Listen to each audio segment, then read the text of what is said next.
All right. I was thinking of a cold open, but I don't really have one. I mean, it's winter time, so technically any open you do is a cold open. Oh So. my God, there it is. There it is. Oh, it's going to be a long night, my friends. Mm. Viewers are already like, "Oh God, it's one of those Oh streams." Okay. God. Hey, John. Yeah, it's. I am not ready for the dad jokes.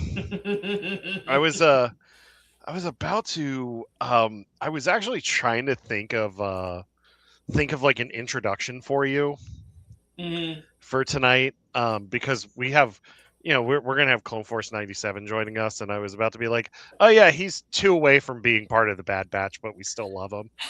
Um,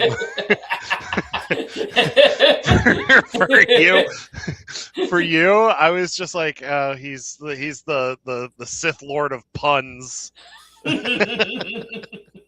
or That the Jedi Grand Master of puns. Hey, either or, Jackie. it's kind of the Revan of puns, both Sith Yeah, Lord and yeah, Jedi yeah, of yeah, puns. yeah, exactly. But here we are. Hmm. Here we are. So we are just waiting for Clone Force 97. He'll be joining us here shortly. But before that, Matt is joining me again. Matt, it's been a while, bud. Yeah. I was off for 7 weeks from work because of surgery, and Yeah. in between actually recovering from surgery, I basically buried my face in getting a cosplay done, which I meant, did see that. yeah, I was up at like 9 a.m. and basically working until almost midnight every night from December until January. Not bad. Yeah, Not not bad. terrible. We got it done. I mean, I did see the cosplay for MagFest. It turned out good. It It turned looked out really real good. good. It looked really good. Yeah. Um, and you getting the picture in that gazebo area there Mm. was pretty good too. Oh yeah, Like, yeah. The gazebo is kind of like it's I'm like about the to ask. gathering place for Mid Atlantic Is cosplayers. So it's yeah. like, yeah. My wife was just asking, is it as packed for Magfest as it is Katsucon, the gazebo area? Actually, no. So No. Magfest and Katsucon Mm-mm. have comparable numbers. Yeah. But because it's like it's music and gaming with some cosplay, Yeah. the convention is spread out amongst the full run of the hotel, as Interesting. opposed to the entirety of the con being packed around the gazebo. Interesting. Hmm. Like, I love Katsu, don't get me wrong, but like Mag's foot traffic is much easier to navigate. Oh, I from what I've heard, that is true. Hmm. Because Katsu is one of those cons, and we'll get to that because we're going to be talking about conventions in a little bit.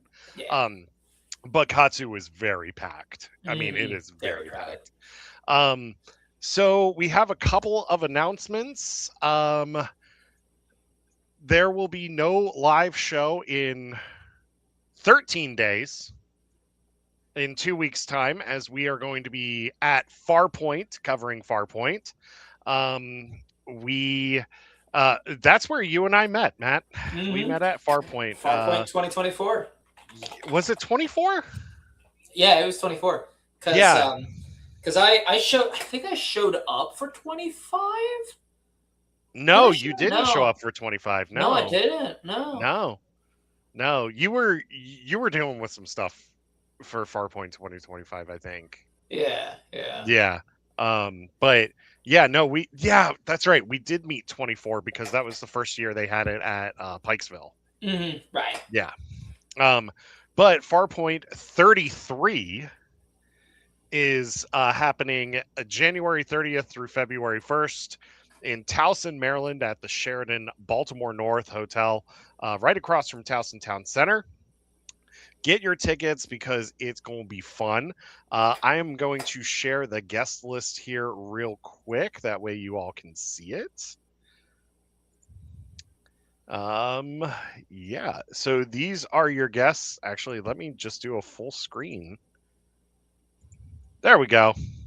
So these are your guests. You have Jess Bush from Star Trek Strange New Worlds, Ross Marquand, who is Professor Xavier in X-Men 97. He's also the Immortal in Invincible, which if you haven't watched Invincible, you should. It's incredible. Um, we have David Gerald, who is a author and screenwriter. He's worked on Trek, Land of the Lost, Star Trek: The Next Generation, Babylon 5. Which Babylon 5 has no right being as good as it is. Mm-hmm. It's one of those classics, yeah. Yep. We have Refashioned Hippie, who's a social media creator for YouTube and Instagram. We have Jeff Klein, who has worked on G.I. Joe and Transformers. And he also worked on Men in Black, the animated series. And Extreme Ghostbusters. I love me some Extreme Ghostbusters. And then he founded Derby Pop Publishing, and they are the only authorized publisher to publish Bruce Lee comics. And then we have Justina Ireland, our good friend, member of the Luminous team that helped create the High Republic. That's going to be a lot of fun. She is such she's great. She's great. We did a panel with her at AwesomeCon a couple of years ago, and that was a lot of fun. So get your tickets now. You have 12 days, 15 hours, 53 minutes, and well, no seconds to do it. Buy your tickets now for Farpoint. We're going to be there the entire weekend, hanging out, having a good time. Oh, there we go. We're doing this live. That's why it was like that. I have a couple of interviews set up for that weekend. So I'm going to interview Jessica Rose Cosplay, which is going to be really cool. She does 7 of 9. She also does a great Jadzia Dax from Star Trek. My good buddy Rod Van Blake. I'm going to be interviewing him. Refashioned Hippie and I are going to be sitting down and talking, and I'm going to try to get a few other people as we go through it. Real quick, we do have I applied for a panel and got it approved for Farpoint. We are going to be doing a High Republic panel, so really excited about that. My friend Liz and I are going to be doing that. And this is kind of kind of like our one that we did at AwesomeCon a couple of years ago. So it should be a lot of fun. So we have that going on. Another announcement. If you're a fan of Firefly, go to AwesomeCon in March. Hopefully Justina is there. I don't know Justina's schedule yet, John. Yeah, AwesomeCon is March 13th through the 15th in Washington, D.C. I'm not going to screen share the website here as there's a lot, but it's fun. Have you been to AwesomeCon? Oh yeah, yeah. It's yeah. Yeah. I consider it one of the conventions that I included just in my main rotation. Yeah. So I'm aiming to try and do the cosplay contest for that one this year, but Nice. they have to accept my application. So we'll see. Yeah. Well, my wife is my wife's going to be applying to do the costume contest too. So yeah, I think they just went live last weekend. So yeah, we'll probably see decisions being made as we get closer to March. So yeah. But we have 3 X-Men 97 cast members coming to AwesomeCon. So awesome. We've got Magneto, Gambit, and Rogue. So you can walk up to Gambit and Rogue and cry about Gambit's death. Spoilers! Spoilers! Remember it. Remember it. His name is Remy LeBeau. Remember it. Yeah. Meanwhile, my wife's crying. It's really funny. I showed her X-Men 97, and I was like, "Yeah, we're gonna watch this." And she's like, "Oh man, this is really good." And then, have you watched it, Matt? I have not. No. Okay. Well, we get to the 5th episode of the season, and sorry, I spoiled a bit for you. And it's the episode where Gambit dies at the end. Mhm. And I didn't say anything except for, after this, we're going to stop watching this for a little bit. Mhm. And my wife's like, oh, why? And then it happens and she goes, but now I want to watch more. And I was like, no, you need to sit with this for a bit. You need to sit with this for a bit, like we did. Mhm. Like, yeah, Yeah. Yeah. yeah. Also, if you're a fan of Doctor Who, well, classic Doctor Who, they've got Sylvester McCoy coming. Mm. And then they also just announced Ron Perlman and Theo Rossi from Sons of Anarchy. I'll say AwesomeCon is its claim to fame is the plethora of Oh my celebrity god. autographs that you can get. Yeah. I've considered getting a group photo with Hey, the Brennan. Firefly cast, Yeah. and I don't know if I'm gonna do this or not, but I want to see if they'll like I just have like a sheet of paper with the word Sky written on it, Yeah. and we do like a dramatized pose where it's like they're both all like kind of like reaching for it, and I'm like kind of They're like trying to take the sky from you. I'm taking this guy. Yeah. That's dumb enough that they might go for it. I don't mean, Fillion and Tudyk probably would. Like, and maybe, oh, that's awesome. That's awesome, Brennan. Maybe Gina Torres too. Like, I Mhm. think she'd do it. Yeah. If you are if you're looking at photographs and autographs, they do go on sale January 23rd. And yes, the worst they can say is no. That's good to know.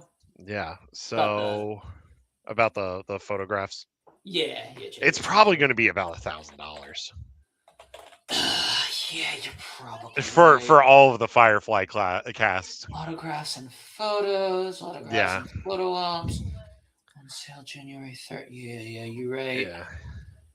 We'll have to see. Yeah. Yeah. I mean, it's I don't know. Like, Mhm. I just want to oh, they also have George Takei, or Takei, I should say. Oh, that's cool. And Gillian Anderson from the X-Files. That's also cool. Yeah, Paul Giamatti played John Adams. I know him from Billions. Oh yeah, no, he was great in Billions. Yeah. Yeah. Let me see here. A lot of great comic book artists and writers too. Philip Kennedy Johnson, Tom King, so I can get him to autograph my Supergirl, Woman of Tomorrow. Yeah. Bunch of authors and stuff. I mean, it would be cool to meet the Firefly cast, but like that line is just going to be ridiculous. Yeah. Absolute worst case Ontario, if I decide to go with this idea, I'll probably just like get maybe with like Nathan Fillion or Oh yeah. one Hey, Clone Force. Yeah.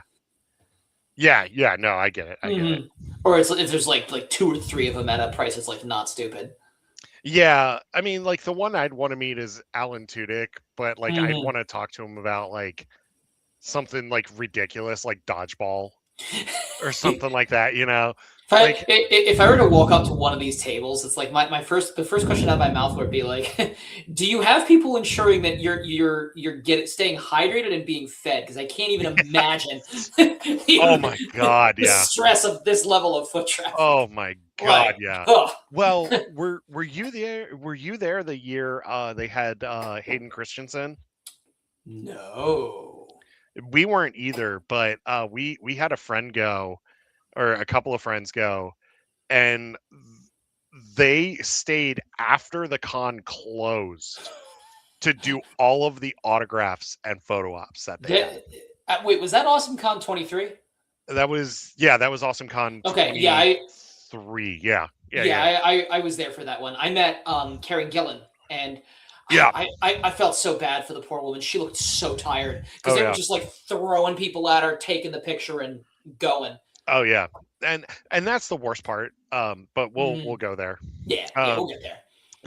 Yeah. We're gonna get there. Clone Force 97, how's it going, buddy? I can't hear you. Nope. It's okay. We're doing it live. Starts holding up signs like Looney Tunes style. Either that or Love Actually. Say it's How about now? There we go. There you know. There we go. We figured Love it out. I figured out how to turn on a microphone. There you go. But yeah, well, it's like Love Actually. Just say it's Carolers, and it's just close for 97. Have you tried turning it off and back on again? Yeah, there you go. Hit the red button. All right, boys. So just to let you know, if I Yeah. ever met Alan Tudyk, I would probably get banned because my first thing that I would say to him would just be like, "How many?" And then he'd be like, "Get out." How many? I think it's His last name. oh. Oh. Boo. Boo. And the award for bad jokes. He can is have actually that passed one. I will cede my crown for that one. That was awful. That was pretty bad. Every time I hear his name, I just go, "How many?" No, jeez. I don't get the. I'll Don't explain worry it to you about it. later, John. I'll explain it to you later. It's a joke that if we explain it, it could get the video demonetized. So we're just gonna. And I don't even get monetization now, so They're gonna YouTube hits just you with withdraw money. YouTube hits you with a notification. You're extra demonetized. You owe us money now. you owe us $1,000 for saying that joke.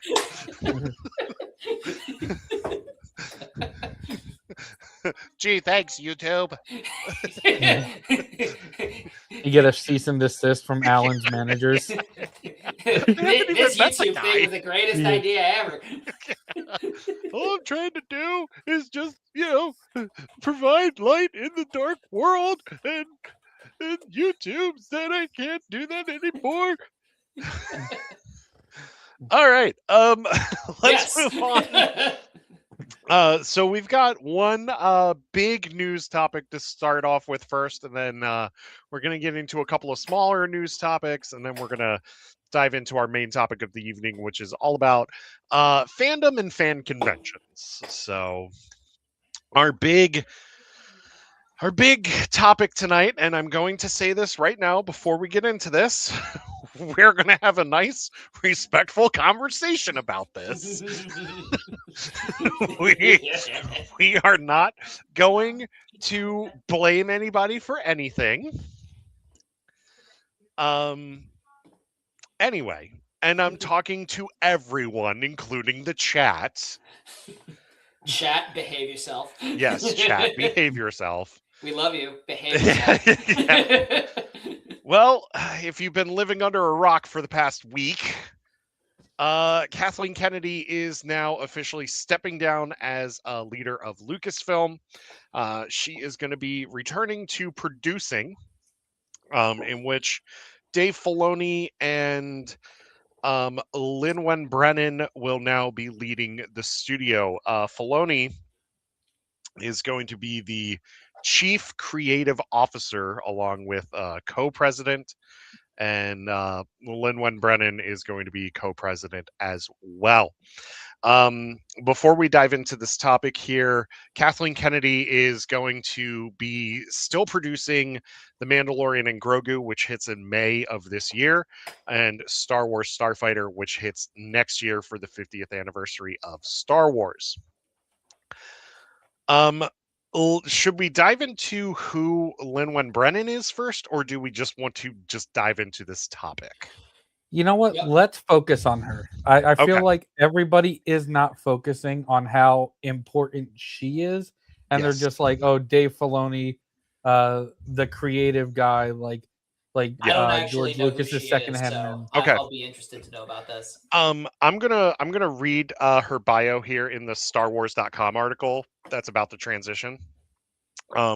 She's been with Lin-Wen Brennan has been with Lucasfilm since '99, beginning her tenure at Industrial Light and Magic, where she rose through the ranks to become its leader in 2009. She was appointed general manager of Lucasfilm in 2015 and president and general manager of Lucasfilm Business in 2024. During her tenure, she has guided the company through transformative technological shifts with a clear strategic vision and a commitment to innovation, and her industry leadership has been recognized with a Lifetime Achievement Award from the Visual Effects Society, and honor of Commander of the Most Excellent Order of the British Empire. So she's a knight. Oh dang! she's a knight. I don't know if she A was knighted. Jedi Knight. There you go. No, that's true. That is true. I think that this is a smart move, having this, because this is kind of what DC has done with Peter Safran and James Gunn, with them leading DC Studios. How are you feeling about this, Clone Force? I think this is great. I think Disney specifically thrives when it has two people in control. I agree. I forget this gentleman's name. May he rest in peace, but I forget his name all the time. When Disney was at its heyday, now I think it is at a second heyday, but its first heyday was when, like, it was with Michael Eisner and his co-president, Katzenberg. I don't think that's. I think it was name. Jeffrey Katzenberg. I'll look it up. I'll look it up while you're talking.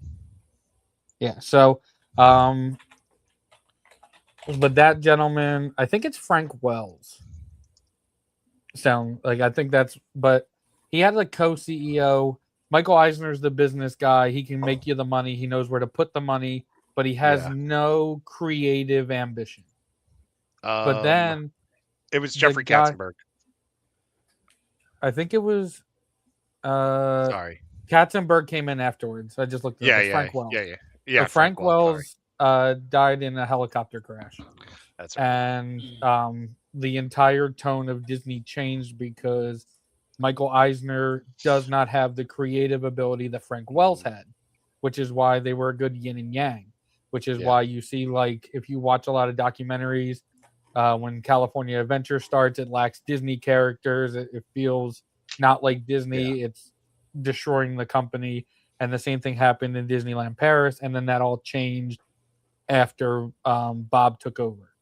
I think this is good for Lucasfilm as well, because I don't think your business guy can also be your creative guy. I agree. So, where I think Lin-Manuel Brennan and Dave Filoni have a lot of the same potentials and accreditations, but Lin-Manuel Brennan has been the general manager. She's been in those meetings from a business perspective, where Dave Filoni enters from a creative mind. So I think you have somebody to really rein him in, and somebody to give you, like, hey, this could work, but we need to, like, rein this in. Let's not, like, absolutely go overboard on budgets. That's something that's made a lot of news, is the amount of money that Disney has spent on projects that they probably didn't need to spend as much on.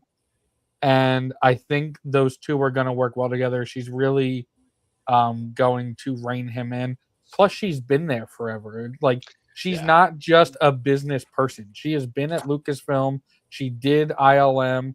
She has worked her way through the top on merit, on all of her own merit. And it doesn't mean that she lacks creativity as well. So now you have all these different perspectives. I think with the stuff that she has to offer, because everybody at this point feels like they know what Dave can do. I think she has the most potential to thrive in this role. I get it. Matt, hit me. So I think that so I'm gonna kind of lay out where I think Star Wars has been, why I think that this is ultimately a good decision. Okay. So I think that I see what they were trying to do with the sequels, right? Because there was a lot of impetus to combine elements of Dark Empire and and a few other things, right? But I think that there's only so many times you can tell the same story of I agree. A massive galaxy of billions and billions and billions of people, with every story being around the same 5 magic space wizards, right? So I think that I think that Andor and Rogue One really proved that there's an appetite for kind of boots on the ground Star Wars.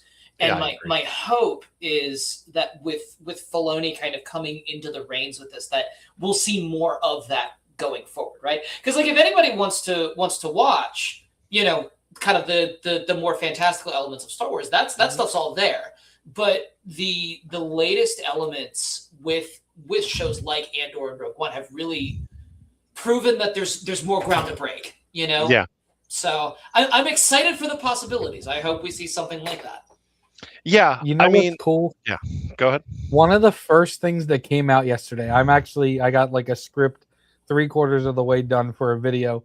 One of the first things that came out after this announcement was Dave Filoni doesn't like Andor. That was the next big headline.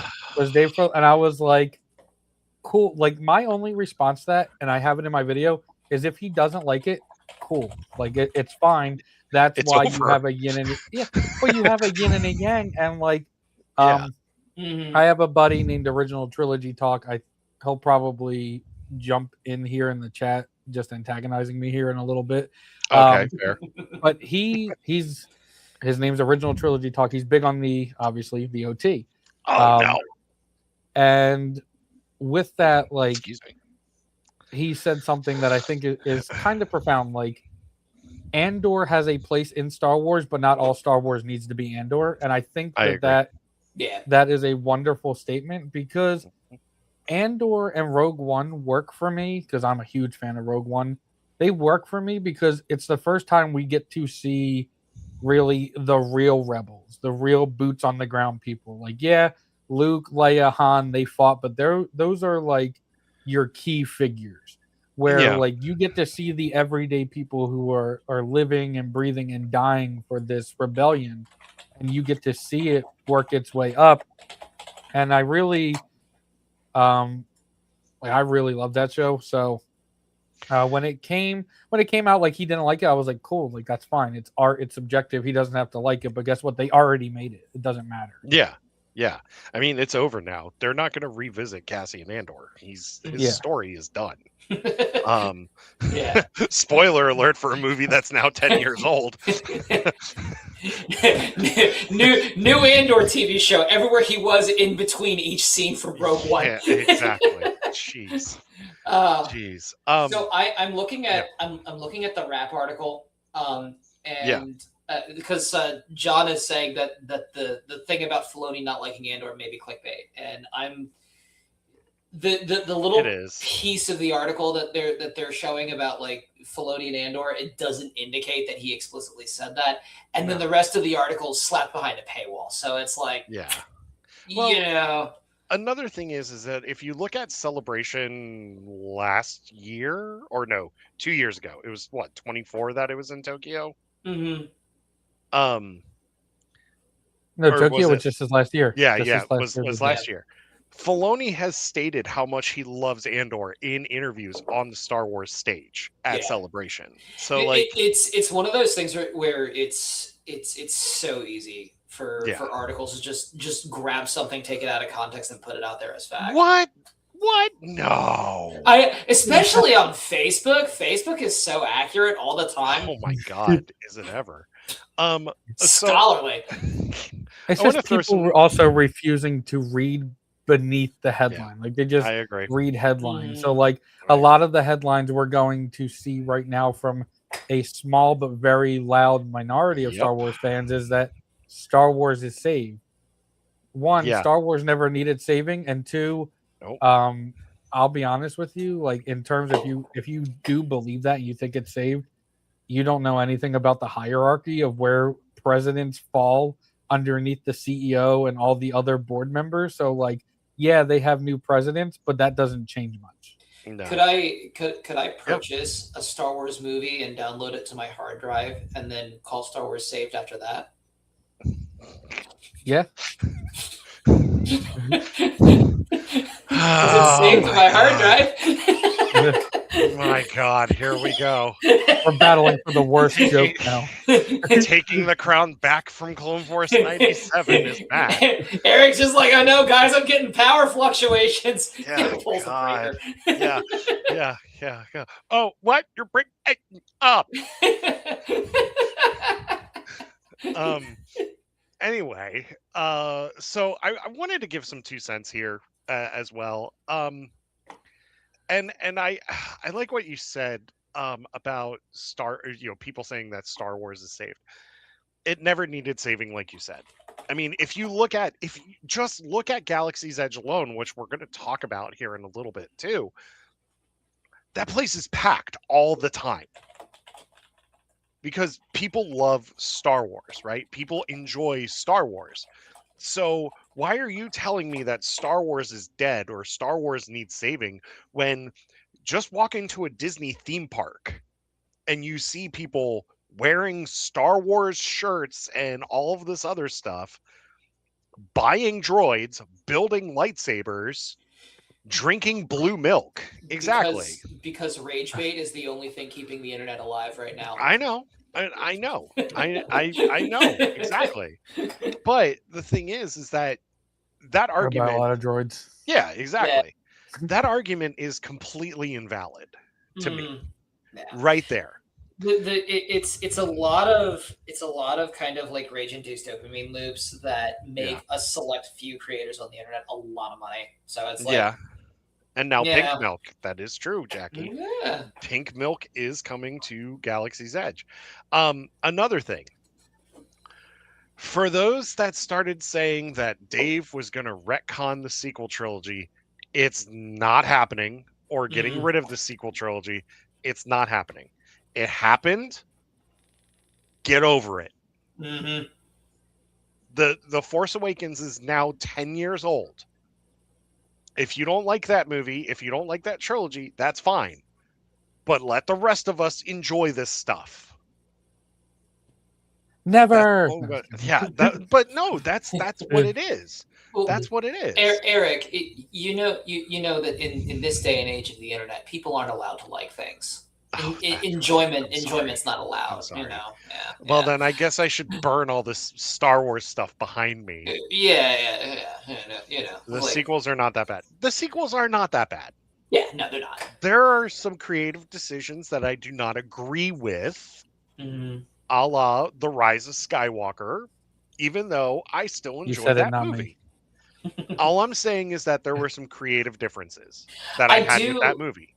I do think that they were trying to really touch on Dark Empire. And, they were. But something also to think about too, like for there may have also been like licensing rights and licensing issues there, because like, you know, Disney may have gotten into an absolute mess of trying to secure the rights for and produce movies based on the EU for books that are 30 years old, you know? I mean, I see where you're coming from. Yeah. I see where you're coming from. So, I mean, it's like... They own it all. But they do own it all. They do own it? Yeah. Oh, okay. They own it all. Yeah. Okay. Every single EU story they own. Yeah. There's these rumors floating around that nobody's been able to prove ever, but like they think that the sequels killed off a lot of the OT characters because anytime you include an OT character, they have to give Georgia royalty. And I'm like, that didn't happen. Like, because they bought the entire company for $4 billion. Yeah. So John is saying, I swear there are no bigger haters of Star Wars than the fans themselves. I would take that and raise you 40K fans, but that's beside the point. Well, that is true too. Yeah. Brennan says, I mean this in all honesty, The Rise of Skywalker was the greatest theatrical experience of my life. And that's awesome. Yeah. That is fantastic, dude. You love that. I love that for you. I enjoy The Rise of Skywalker. I really do. Like I said, I just have some issues with it, but I still enjoy that movie. The Rise of Skywalker felt like a step back due to the extreme controversy with The Last Jedi. I get it. Mm-hmm. However, it happened. Like, I it can't happened. change it. Yeah. I think that it was going to be one of those things where, it was a new team. It was their first attempt at creating Star Wars content since content. Live too much Content. Content. We're content creators. Me out here calling the Star Wars team con. No. Yeah. What's up, everybody? Dave Filoni here. Coming at you. Check out this new lightsaber, guys. I made it myself. Don't forget to like and subscribe. Force choke that subscribe button, guys. Yeah, hit that notification button. It was their first run at a Star Wars project since the prequels, and I mean, the fact of the matter is, everybody hated the prequels when the prequels came out for some reason, and now everybody remembers them very fondly, right? I will tell you this: Clone Wars helped. Yeah, true. Clone Wars helped. So yep. It's kind of like, I love that, Brennan. If the original trilogy was you're not going to get lightning to strike twice, and even then the original trilogy had some, when you look at it without the rose-colored glasses, the original trilogy had some issues. It really does. It does. A lot of people talk about Lucas's writing in the prequel trilogy. The original trilogy is just as bad. Mm-hmm. They had not planned in Empire Strikes Back for Luke and Leia to be related, so do with that what you will. Whoops. So, I mean, I think that this is good because you get Brennan in the boardrooms, and then you can have Filoni go to whoever the next CEO is for the Disney Corporation, because hopefully Josh tomorrow. If it's tomorrow, I'm okay with that because tomorrow is more of a parks person. I love parks. I do too. But I think he'll do a good job with like greenlighting like television and movie projects. Filoni's also like a tandem there too. Yeah. Like I would like a tandem at the top as well. And I think that's the one thing that you're going to see. You are going to see them play off of each other when it comes to this. I think that all three of them are going to have a pretty good working relationship. Whoever does take over, hopefully it is tomorrow. But that's another thing too. You have to, I'll get to your comment here in a second, Brennan. You have to work with whoever is coming in. Like you have this transition at Lucasfilm now. You're about to have a major transition at the, at the studio office or the corporate office with the CEO. So you definitely have to, find a way to work with them. There's probably going to be a board shakeup for both Lucasfilm and also Disney itself. So you have to navigate all of those things. I think that Brennan's going to be the one to navigate that, and she's just going to leave Filoni with all the creative stuff. Like she might have a say in some of the stuff, but it's mostly going to be Filoni, I think. Yeah, I see this comment exactly. when people say they should have had a plan for the sequel trilogy. I just want to remind them they didn't have a plan for the original trilogy. That's because there was so much writing on the first one. Yeah, this isn't. I'm not. The way I sounded there, I don't want to sound like I'm trying to tell this person that they're wrong. No, what I'm trying to say is that there was so much writing on the first one that George put all the energy he could into that one, and then he had the rights to the sequels. Like so, he was like, "Let me make this first one, and then I'll do the sequels." Where the issue with the sequels, you mean the sequels, the sequel trilogy? You mean the prequel? No, the actual sequels. I think, that's right. What I'm talking about, like he did the prequels, but what I'm saying is like what Disney did wrong with the sequels is that when they decided to do that tone shift between 8 and 9, and this is where like people need to learn the hierarchy of what happened. There was an issue with the Solo movie where they were replacing the directors, and there was an issue ongoing at the same time with The Rise of Skywalker. With Trevorrow. Yeah, Kathleen Kennedy went to the board and asked for more time and wanted to push back the releases of those movies, something that we see all the time now. Right. She was denied immediately for both of those and was saying the release dates are set. They are coming out this day. Get the movie made. and that happened from the top, and that was where like people were like, oh, Kathleen Kennedy, like the stories didn't line up, they had different directors do different things. The issue wasn't really the different directors, it was how stubborn it was to get something moved. You couldn't move it when the stories weren't working. Now ultimately I have my issue with the Rise of Skywalker because I feel like J.J. Abrams just went back in and changed a lot of things where like He did. in my opinion that story had a clear progression where like Kyle, like I think we were supposed to leave that movie like feeling more like okay, Kylo Ren has to go, but like has to go from like a I need him to be defeated perspective. Like we were supposed to see him get darker, not immediately be redeemed after he did this pretty awesome feat in The Last Jedi where he did something that Vader couldn't do, even though he technically did it, but he died afterwards, so he doesn't kill his get master. credit in my opinion. Yeah. He killed his master and took over the role. Yeah. Well, so I want to I will talk about that. I want to address that real quick first, and then I want to go to Solo in a second. But now I see why Marvel did the Legacy of Vader comic to kind of give us the evil Kylo Ren before we got to Rise of Skywalker. But the thing is that we shouldn't have had to wait 4 or 5 years after the Rise of Skywalker to get that story. Same thing with Shadow of the Sith, which is an amazing book. Oh, like, Shadow of the Sith is an amazing novel. Absolutely. That might be the best novel I've read, and I've read the entire High Republic. So yeah. I mean, Shadow of the Sith is really, really good. Going to so Solo, bad for her parents the entire time. I'm like, oh my God, no. I agree, Jackie. I still want the Hunt for Ben Solo. I still want that. I still want that. Going to Solo, though, I think Solo failed at the box office because it wasn't a Christmas release, in my opinion. I think if they had pushed it to Christmas, it would have been more received. Solo also failed because the marketing was really bad for it. And I will say this, for them to oust Lord and Miller and then bring in Ron Howard, I will say this, they did a hell of a job turning that movie around and delivering the movie that they did. And Solo's one of my favorite Star Wars movies.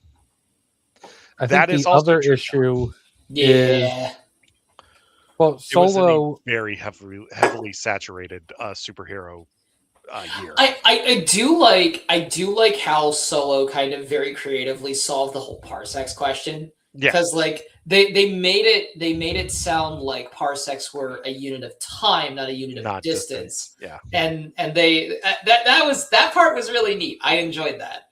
Yeah. What were you gonna say?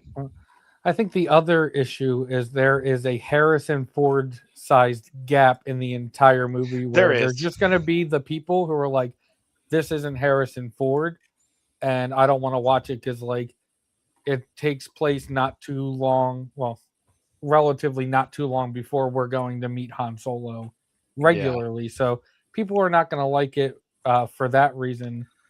Yeah. But there's nothing you could do about that. You made a Han Solo prequel movie when Harrison Ford is in his 70s. Like, there's nothing you could do. Yeah, I say that with the sequels too. Like the sequels have this issue that, like J.J. Abrams, Mark Hamill just did an interview recently. He does so many interviews recently. Well, he's where been doing he a lot was. of stuff. Yeah, I love Mark Hamill. But he went to J.J. Abrams and was like, hey, are all three of us going to reunite on the screen? And J.J. Abrams said, it's not Luke's story anymore, which is how I felt about as soon as I watched Force Awakens, I was like, yeah, this doesn't feel like it's about them. I actually did a video recently where I was like, if you watched Avatar: The Last Airbender and watch like The Legend of Korra, like it features characters from Avatar: The Last Airbender, but it's not about them. That's how I feel the sequel's meant to have those characters. But people have these such big attachments to those OG characters that you could never include them and make them minor figures. Right. Yeah, I mean, I get it, but at the same time, to quote Kylo Ren let the past die. Like, I get where they're coming from, and you have to have, like, the sequel trilogy needed to have some of that attachment to it, from the original trilogy, but it did need to be Rey, Finn, and Poe's story. Like, it needed to be their story. I do really think that Disney is really sleeping on an absolute money maker for the box office by not doing more Star Wars Muppets. I mean, I would love to watch Star Wars. Can you imagine Disney and Lucasfilm just absolutely trolling the haters by like, all right, we're redoing the sequel trilogy and then redoing it as a Muppet special? But I love the Muppets. and put it on Disney Plus. Yeah, that would like, rock. I'd watch that. Disney Plus. Yeah, hell, I would. Like, and that's the thing. Like, there are so many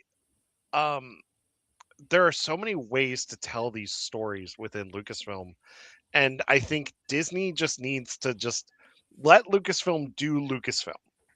Like, take a step back. If I'm the whole Muppet Star Wars trilogy, yeah. But if I'm whoever the next CEO is, I would just be I love it. I would just be like, okay, how much time do you need? What movies are you working on? And what do you need? And then when they tell you, take a step back and say, we're going to let you cook. We're going to let you do what you want. Just let us know when you need the marketing push. Right. And then you go from that. That's another thing. I think one of the reasons Miss Piggy is Anakin. I think one I will bring order to my new empire. and then Kermit, Piggy, my allegiance is to the Republic, to democracy. They need to work Statler and Waldorf in there somewhere. Like, I'm just picturing Piggy and Kermit on a platform on Mustafar about to freaking fight each other. And it's like you can see the strings like moving their arms and stuff. Oh my god. Animal is General Grievous. Actually, Animal would be General Grievous. That is true. I think Swedish Chef should be Grievous. Swedish Chef. General Kenobi, Burk. Make a fun addition to my collection.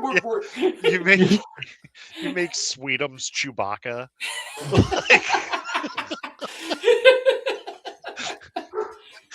God, we just got off topic. Which one would Beaker be?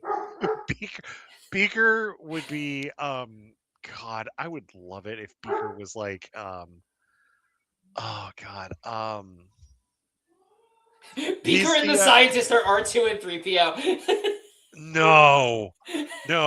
You make Beaker like one scared Imperial officer that, like, after he watches Vader just like force choke a dude to death, Beaker's just like me. You're like, would Fozzie be an Ewok? If Sweetums is gonna be Chewbacca. God, that would be so funny. Fozzie and Rolf as Ewoks. Statler and Waldorf could be Jabba the Hutt and Salacious Crumb. Yeah, a little. I mean, a side note from this side note. Are you guys excited for the new like reboot, like one thing of the Muppet Show? I actually am. By Seth Rogen. I actually am excited for the Muppets reboot. Yeah, or the Seth Muppet Rogen Show. is the guy who I picture directing the Muppets. And if they ever do a Figment movie or a Figment show, like Seth Rogen is the guy who needs to be doing this. Yeah, I think Seth Rogen is attached to a Figment project. I think they announced it a while ago. Yeah. But he has to do Muppets first, and then he's going to Figment. OTT is here. There's precedent. Yeah, Mark Hamill was on the Muppet Show in 1980. Yeah, that's what I'm saying. That's right. He was in that Pigs in Space sketch. Yeah, we need more. Yeah. So we're gonna see what Filoni and Brennan do, but the consensus here is that we are very, very excited about this. Let's move on here. We have two more topics here. Both are parks related. Disneyland Star Wars Land updates beginning April 29th, 2026. Here we go. It says new storylines will be brought to life on Batuu, spanning multiple eras of the planet's rich history. These updates will enable you to experience the Galactic Civil War and New Republic, as well as the Age of Resistance and the First Order. Guess what this means? Vader, Luke, Han, and Leia are all coming to Batuu in Disneyland. They will be joining Ahsoka, Mandalorian, and Grogu, as well as Boba Fett and Fennec Shand. If you are looking for Rey and the Resistance, they are going to be still in the Rise of the Resistance area on Batuu. Kylo Ren was removed entirely. There will no Yes. longer be Kylo Ren. He will now be the Visa fan meet and greet. So if you have the Disney credit card, that will be the only way to see Kylo Ren. Yep. He's behind a paywall. He is behind the paywall. John Williams' music will be heard throughout the land. It says, as you take in the towering... This is all from Disney Parks blog. Thank you, Jackie, for posting this in our Discord, by the way. As you take in the towering remains of petrified trees that create the skyline of Batuu, you'll be further transported into the world of Star Wars with the addition of beloved scores from legendary composer John Williams. Passing through the tunnels of Star Wars Galaxy's Edge, the iconic main title and Force theme will beckon you to a galaxy far, far away as you wander through the land. You'll hear motifs from other classic tracks, including Han Solo and the Princess, the Desert and the Robot Auction, and the Emperor, and more. Of course, the lively tune Cantina Band will be heard from Oga's Cantina. In the era of Galactic Civil War, proprietor Oga Gara only recently opened this watering hole, which is already becoming a popular spot for intergalactic travelers. First It'll be Order heard outside, but Yes. not inside. Yeah, I think Rex is still going to be doing pretty much the same tracks. Yeah, he will. Yeah. Batu's history. So First Order cargo will be transforming into Black Spire surplus. Doc Ondars will still be displaying everything that it normally does now, with a few additional items. And then Mubo's Droid Depot will be like an earlier generation operating Mubos. Smuggler's Run is getting a new update in May, or starting in May, when The Mandalorian and Grogu hits theaters. It is going to be a Mandalorian and Grogu adventure with Smuggler's Run. And of course, Season of the Force will be back at Disneyland. What this means for Disney World, we do not know yet, as they are going to experiment with this first, and then possibly move on to Disney World. Pretty cool. Yeah. So yeah, there's two things that I think are cool. The Galactic Surplus, or whatever it's called, that one has a cool backstory where it's going to be run by two clone troopers, one who went and worked for the Empire and the other one who worked for the Rebels, and now they've reunited and teamed up to make that Galactic Surplus store. And then the Mubo, or the Droid Builder store, that one is testing out early prototypes of a BB unit, which is their story for why they still have BB units. The TIE Echelon stays because they said that it's an Imperial ship. It's always been an Imperial ship. That's why it doesn't have the colors for other ones. So that's what they said. And they're actually doing a comic book run where Vader is hunting for Luke on Batuu. Yeah. All that stuff is great. I love it. I wish they was coming to Disney World, but me too. So Matt, do you have anything? I'm not super up on the changes for Disney World, Disneyland. So it sounds cool.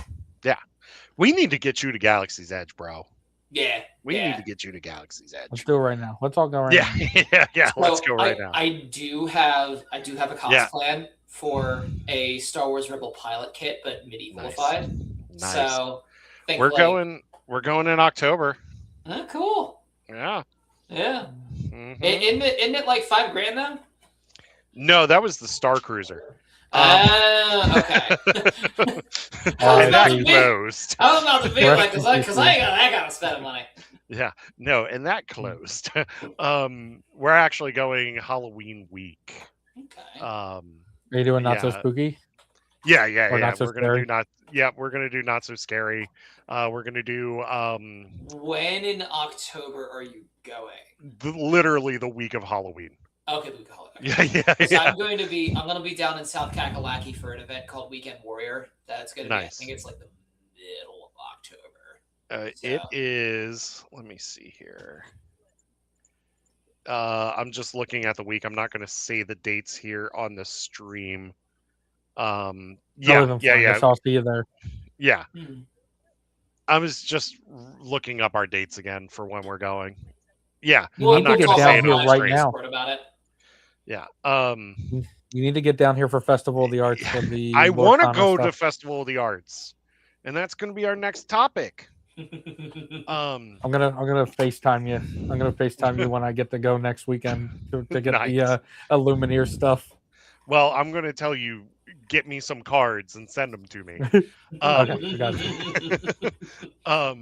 you. Do the scavenger hunt like 3 times, and I'll take some. I'll do it. Yeah, well, I'll get to that in a second. But yeah, we're gonna be there for Halloween, and then Food and Wine Festival at Epcot. And then we want to see the transition into Christmas. What's that? Yeah. Original Trilogy Talk says, I'm all for OT characters at Galaxy's Edge, but you all feel like it breaks the illusion. Yeah, that was my thing too. I feel like if you're going to bring characters in from other eras, expand the land and actually like do different sections of the land as like that era. Like I think Batu, Blackspire Outpost, the way it is now, should still be sequel trilogy, but you could add another rebel base at Blackspire Outpost and have your original trilogy characters there.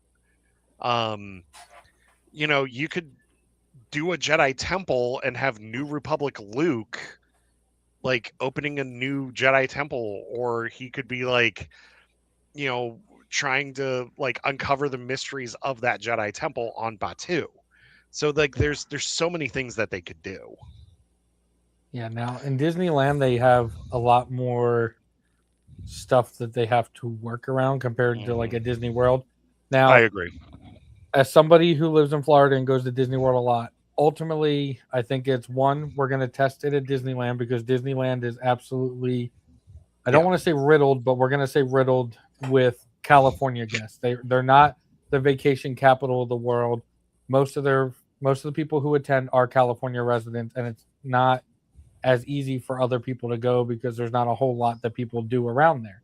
Where if you come to Orlando, you can do SeaWorld, you can do Disney and Universal all within like 15, 20 minutes of each other. So it's the vacation capital of the world. But also at Disney World specifically, every single park besides Epcot is under construction. So that's true. You already have you have Hollywood Studios going to be under construction in 3 areas. They got rid of the Launch Bay area. That's under construction. They're going to close Rock and Roller Coaster for the Muppets. They're turning Rock and Roller Coaster into the Muppets, and they already closed Muppets to turn it into Monstropolis. So you have so much work going on there.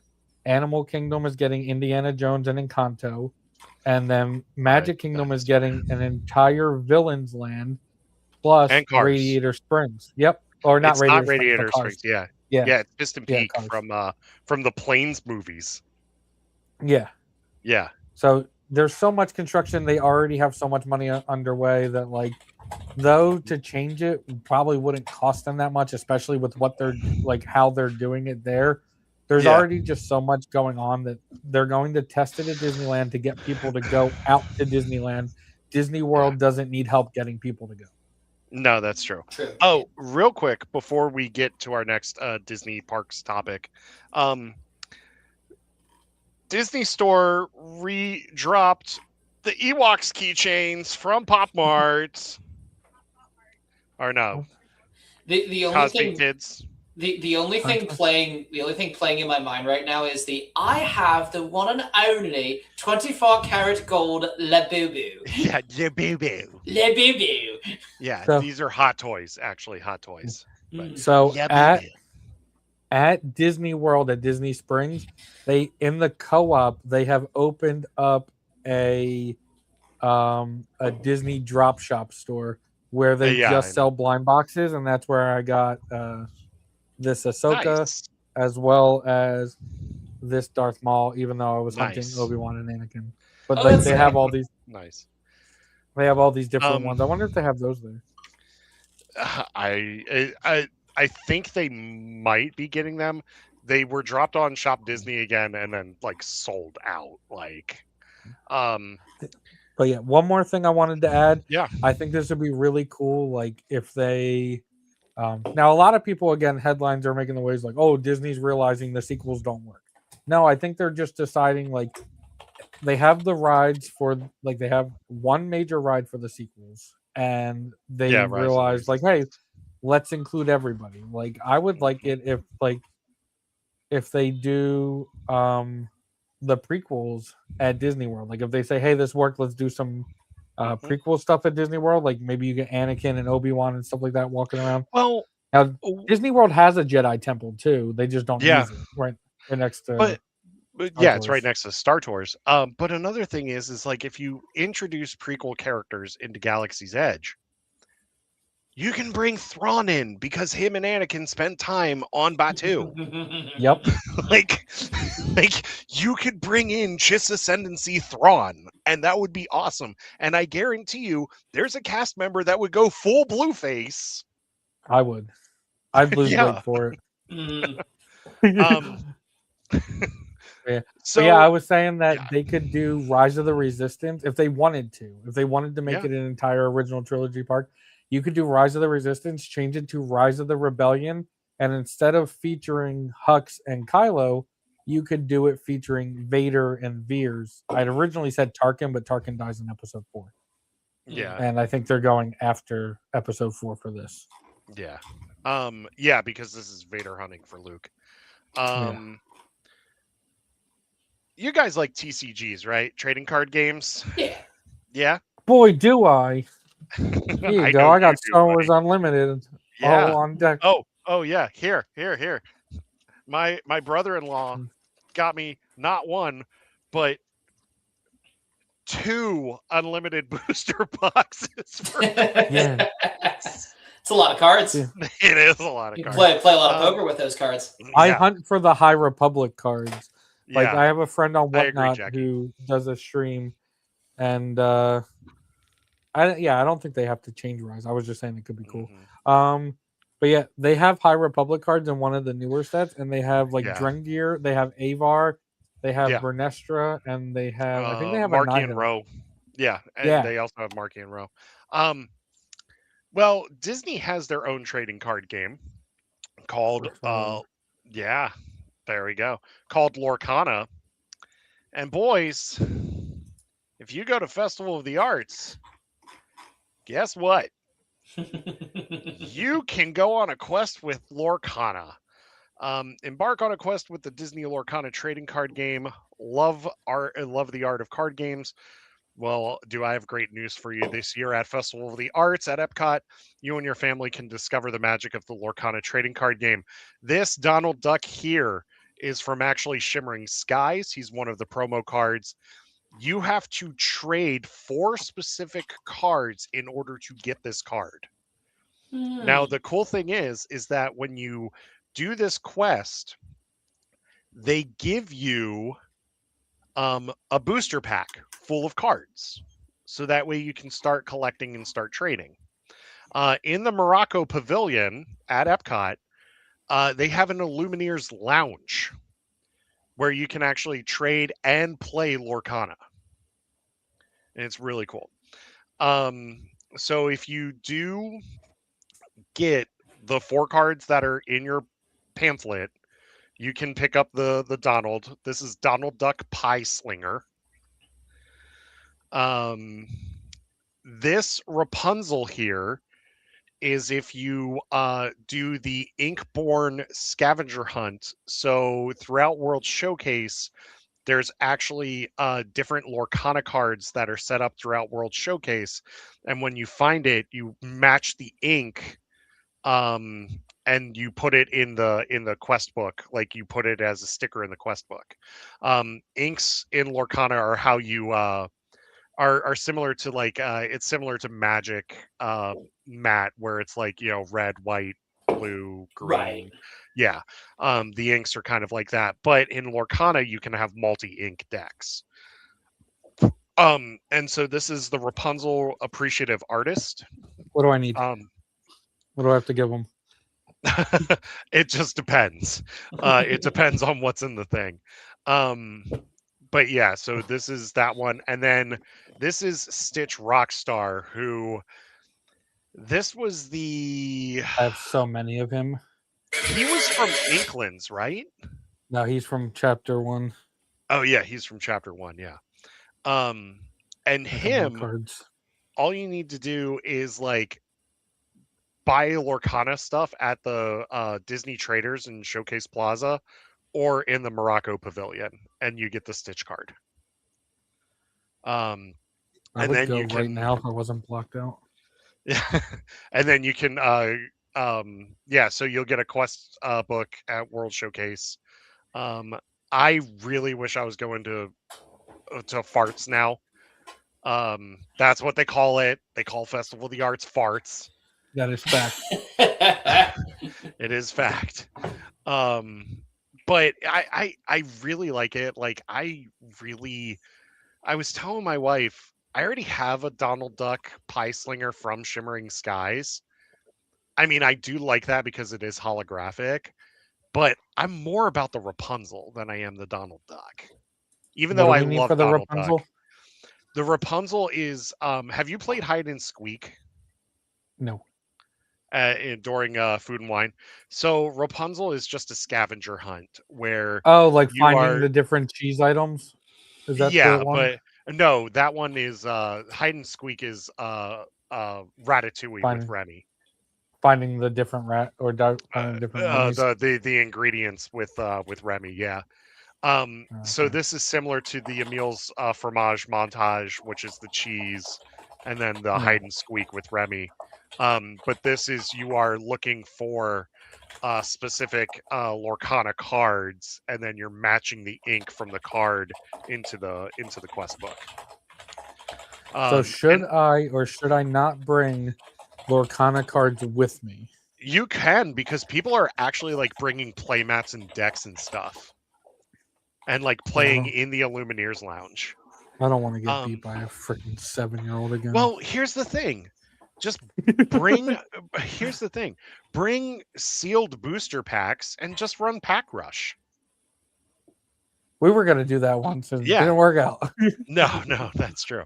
But with Pack Rush, it's you take 2 sealed boosters, you open them, you take the 2 promo cards, or you take the promo card from each pack because that becomes your ink for the match, and then you shuffle the rest of the cards into a 24 deck, and you run it. You run a game 1st to 15, and it's awesome. I love Pack Rush. It's my favorite way to play the game.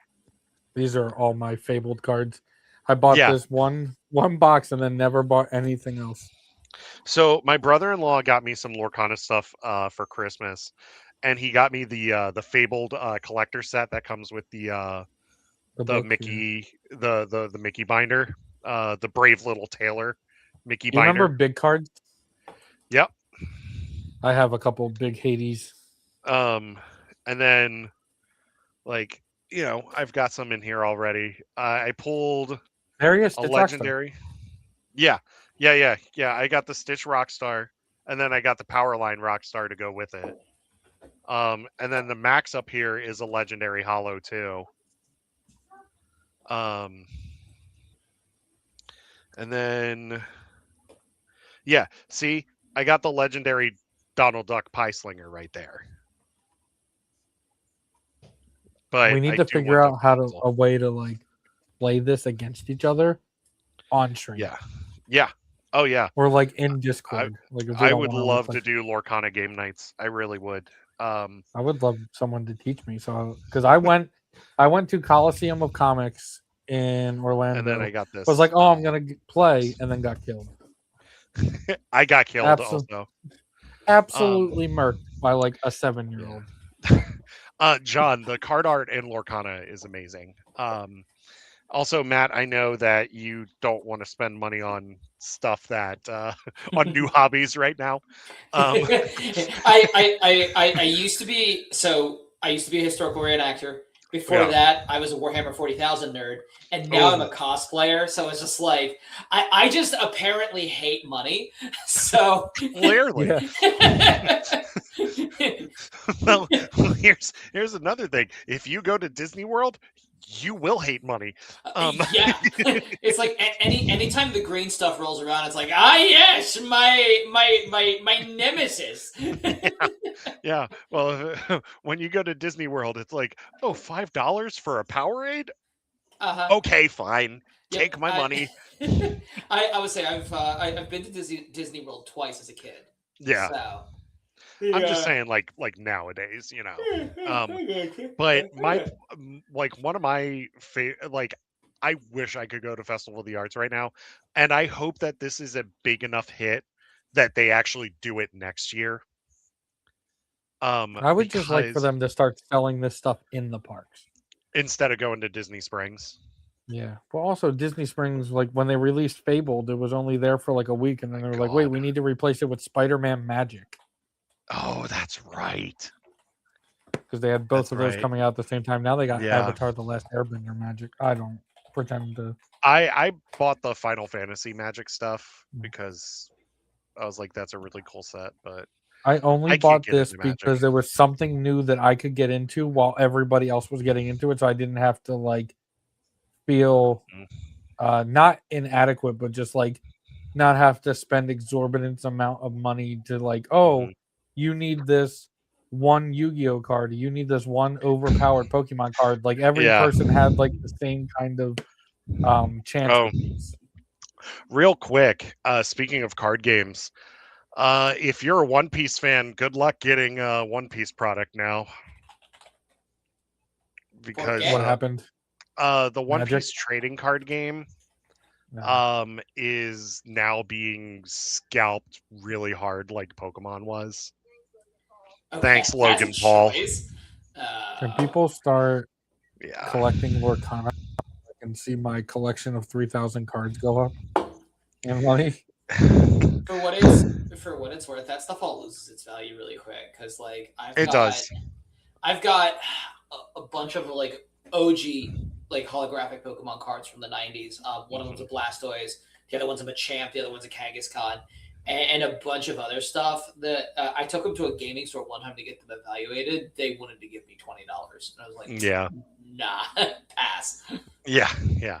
So, well, keep in mind, it was hard for us to get Lorcana stuff for a while too, because the market was just like, I mean, the scalpers were just going in and just picking up everything.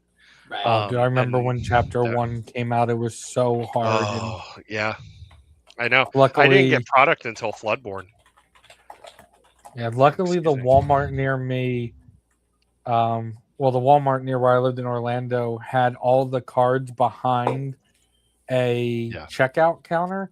So, and there had to be somebody working that checkout counter in order to get you cards. So, and that person who worked that counter was very strict on like the limits that they gave out.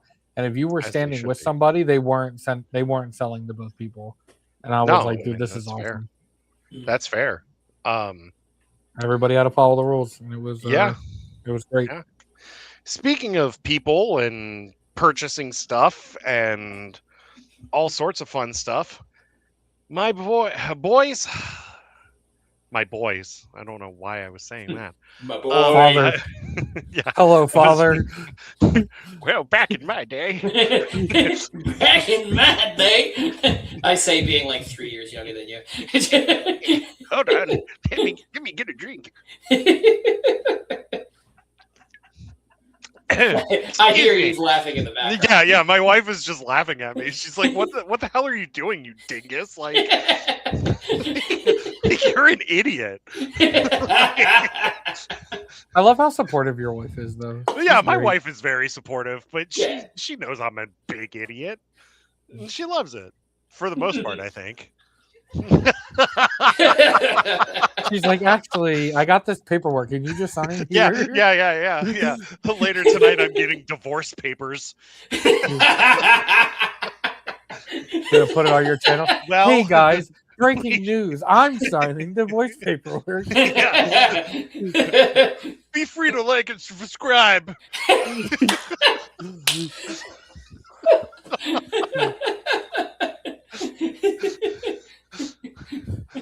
Here's your Ewok, and then here's your other Ewok.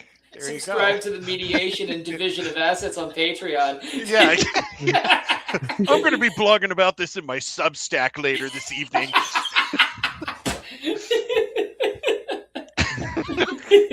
God. Update, it's complicated. Yeah, I haven't my actually, Facebook status is going to be, it's complicated with you. I am weird. Yeah. Talking about money and different things, I got something cool. I haven't shown it off, but my a friend of mine got me this for Christmas. Oh, sick. Oh, very cool. I have another droid to go with my droids. Nice. My 5-year-old nephew's like, Uncle Eric, I wanted to get you a Lego set for Christmas. I'm like, okay. And he gets me a TIE bomber. I'm like, thanks, buddy. I don't know when I'm going to put this together. Yeah, that's my thing. Is like I need to figure out a time to do this because now I'm like, I'll just do like a Lego Live. And I bought this little stand. I have my old phone, so I'm gonna charge it up and put it on this, and then have it as like a desk cam. Yeah. And then have like my actual phone be the cam that you guys see right now. So speaking of spending money, before we got off on that tangent, boys. There we go, boys. My boy. My boy. My boy. Actually, no, you do it the Kratos way, boy. See, I was referencing the CDI Zelda King. Oh yeah, but boy. Well, or the Daniel Day-Lewis. What have they done to my boy? Or anyway. the ASDF movie. That's my boy. And then he kicks the boy. ball. Yeah, he's like, Father, help! I want to go to the moon. Why wait? Boom! Yeah, they think brain rot's bad today. Imagine ASDF movies coming out today. Oh, yeah. Well, Skibbity Toilet is just Gen Alpha's version of Gmon Idiot Box. It's like, nothing that is new is ever truly new. For those of you new here, this is what we do. This is what we do. We go off on tangents while also talking about topics. Yeah.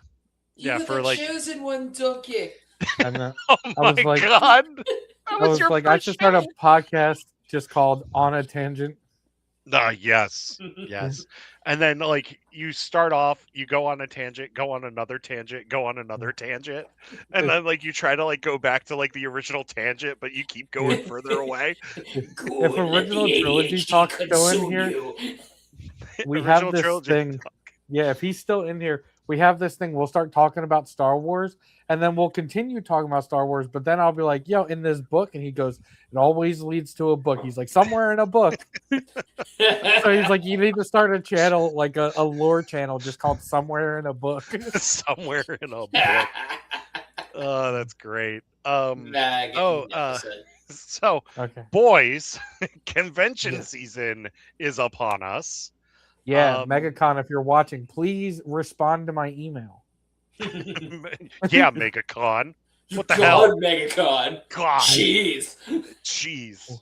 We've applied Yeah. to host a panel there. It's March 19th through the 22nd in Orlando.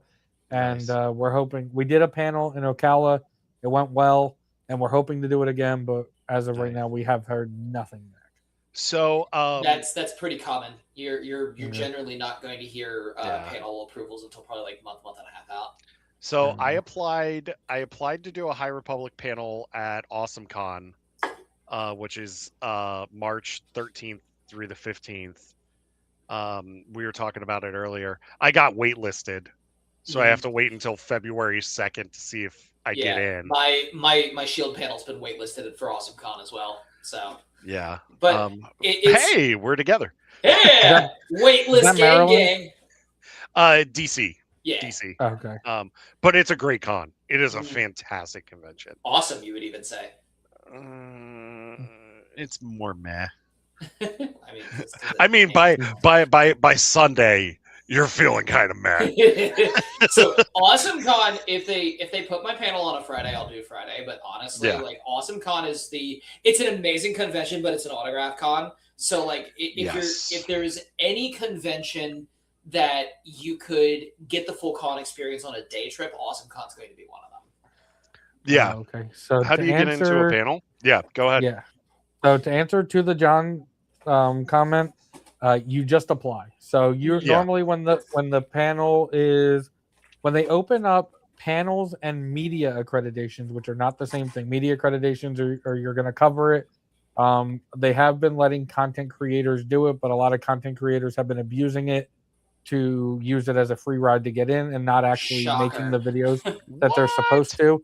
So specifically Fan Expo, which is the large one that hosts like MegaCon and stuff like that, they're kind of cracking down on it, and they are checking viewer counts and subscribers and stuff like that in your videos to see if they'll give you media accreditations. But for panels, what you do is you create an idea. You want to create like an outline of what you're going to do for that 45 minutes. And then you're just going to fill out the form. Like you're going to put what your panel's name is. You could also put that it's a working title, how many people you're going to have with you, what you might need, because they'll put like what they'll have available. They'll say like, hey, we might have a projector available, but you need to let us know by this date. So, and then you just kind of put what you're going to talk about. And they kind of, it is kind of first come, first serve, but they also, from my experience of going to Ocala, they also check to see what the panel is going to be about. If you're going to do a Star Wars is Dead panel, they are not going to approve it. No. It's ultimately going to boil down to, what is your panel about? Have you given the panel before? And it's, if it's like your first time ever doing a panel, like that won't stop you from necessarily getting in, but you're going to be competing with other panelists that have been doing this before that might have more of established kind of a record of having done it.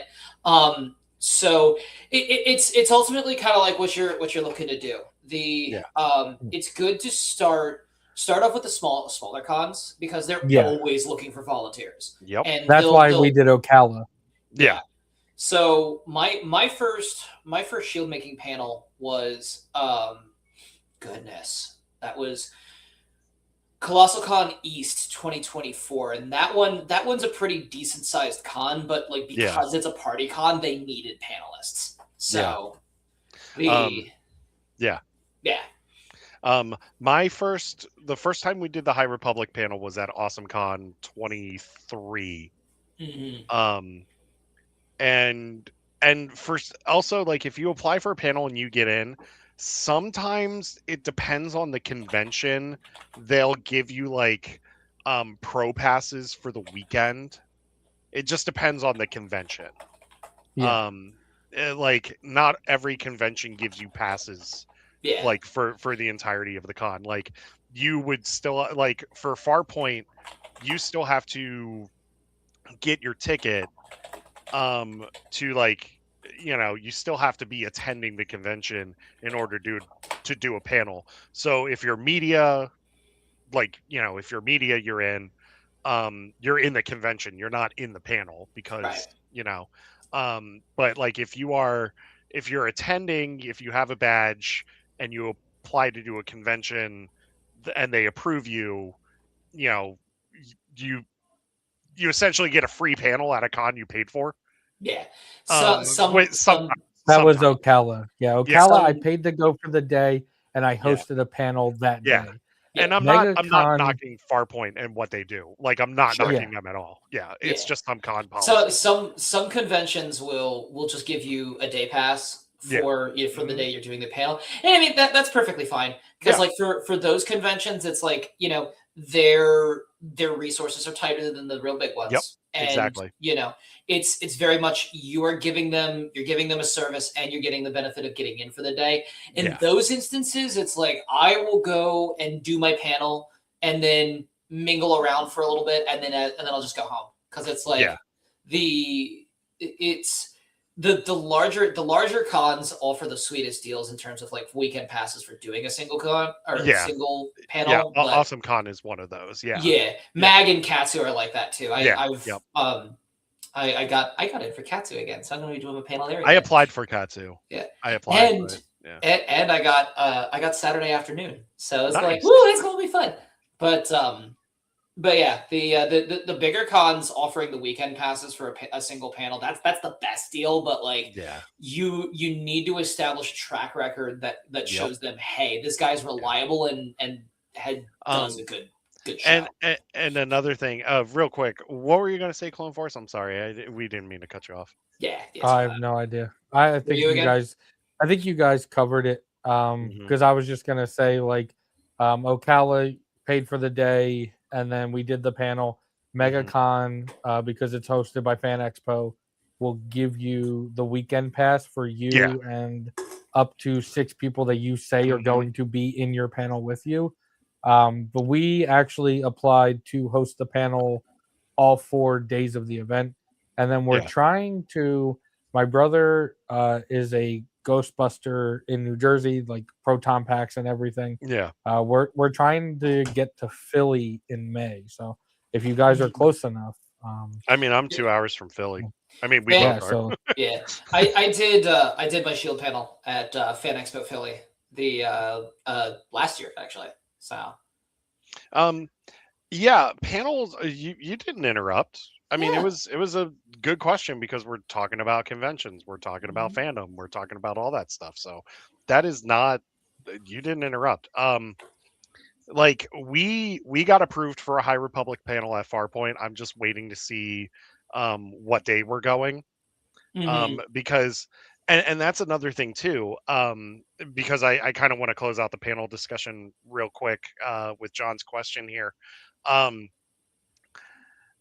Depending on the day, because like they may give you Saturday, which is like the busiest day of the convention. However, they might have you like in a far back room or something like that. And depending on like what's going on that day, you may have a lot of people, you may not have a lot of people. But my thing is that if you're going to be hosting a panel at a convention, it doesn't matter how many people are in the room. You play the room like there's a lot of people in it. You continue to play the room like there's a lot of people in it, because people are going to remember that, and they're going to feel like they were included in everything that was going on. I remember when we did ours, it was me and Star Wars Nerd, and our panel was mostly about reuniting the fandom. Star Wars Nerd is somebody who does not like the sequels, but he's somebody that I get along with very well. Like he's very adamant that he doesn't like them, but he doesn't rain on anybody else's parade. But we get along, and we've done like the Acolyte rewatch together. We're going to start Book of Boba Fett, and he'd never been to Galaxy's Edge, so I made sure that right before we did the panel, I took him to Galaxy's Edge, like paid for him to go, and took him to Galaxy's Edge. And then we saw Manny Jacinto right before we did our panel. And we went in there thinking that we had 45 minutes. Like we just did Galaxy's Edge. Too. we've been doing these rewatches. We just literally met Manny Jacinto as we were about right before we were about to come up to the stage. But then we get 20 minutes in and we're like, you know what? This is starting to taper off and we have 2 microphones. We don't need 2 microphones. And I immediately just stood up and was like, hey, we're talking about the fandom. Let me hear from you guys. Tell me what you're excited to see going forward, or there was a bunch of kids that had showed up hey, Star Wars now, we love Star Wars, but I acknowledge that Star Wars is for you guys now. So what do you want to see from your perspectives? Yeah, and that's the thing. Read the room, because if you're starting to lose interest in people, change things up a bit.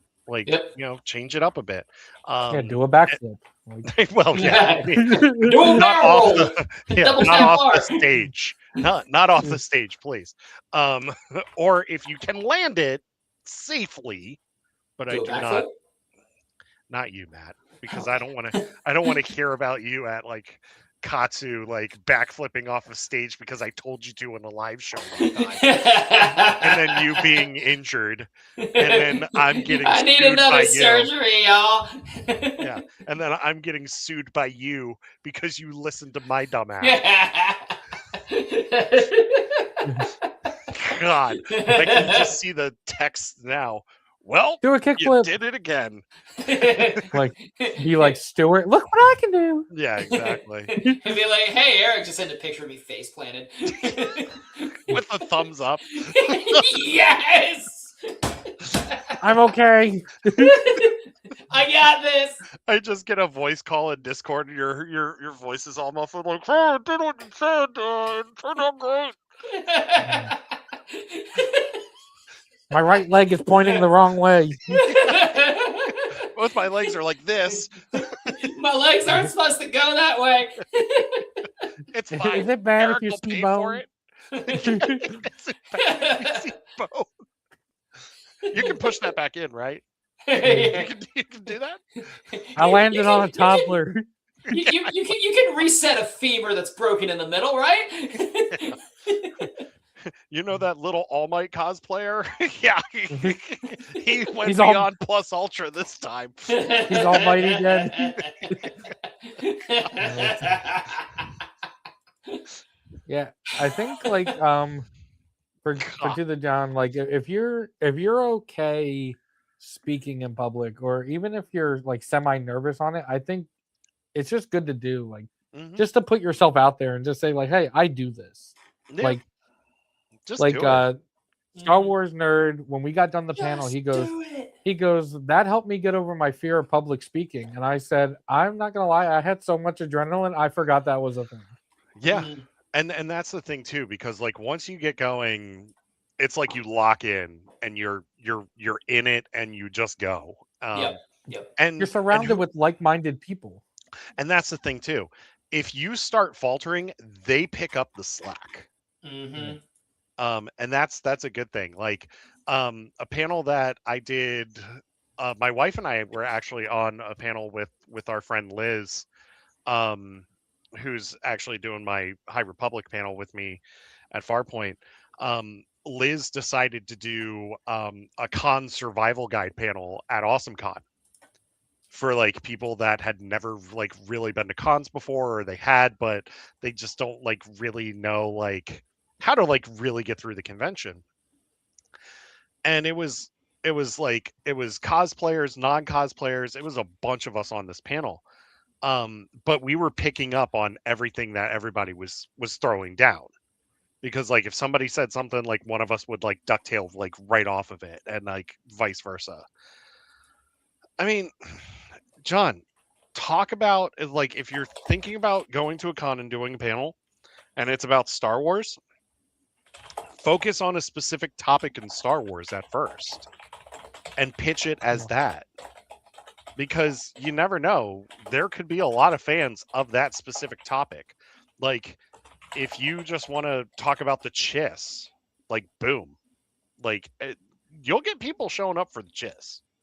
Yeah, if you want to talk about how Obi-Wan secretly or indirectly killed all the people on Alderaan, you could do that. My Wow. first panel at MagFest was standing room only, and I remember there, that. yeah, and Yeah. there are literally like approximately half a dozen people on the planet that do like historical shield reconstruction on a commercial level. So like, Yeah. if we can do it, you can do it. Yeah. Just go for it. Our High Republic panel had like 50 people in the room. Mhm. Yeah, I You mean, can- Yeah, it it's pretty was sick. it You was can do a very giveaway. good. You can do Yeah. like I've been collecting this box of random top Star Wars cards. I didn't Yeah. get to. We were actually late to our own panel because of meeting Manny Jacinto. But my goal was to actually lay out a bunch of these cards on the table and just like let people take them Yeah. And that's the and thing just do too. like different things. My friend Bria, who does some Star Wars paneling and stuff at various conventions, she's actually brought like Star Wars books that she's either bought or has been given a copy for, and she's like given them out at conventions, Yeah, like if like there's at something that her you have, panels. if Yeah, you have too much of something in your home and you're like, yeah, hey, I'm just gonna throw this away, give it away at a panel. exactly. So that's another thing. Like, I think we're talking too much about panels right now, but it's a Love big panels. thing. But it's a I got it's a these. big part of the convention. Yeah, Yeah, I got these that's awesome. at a panel. we Yeah. start talking about window panels.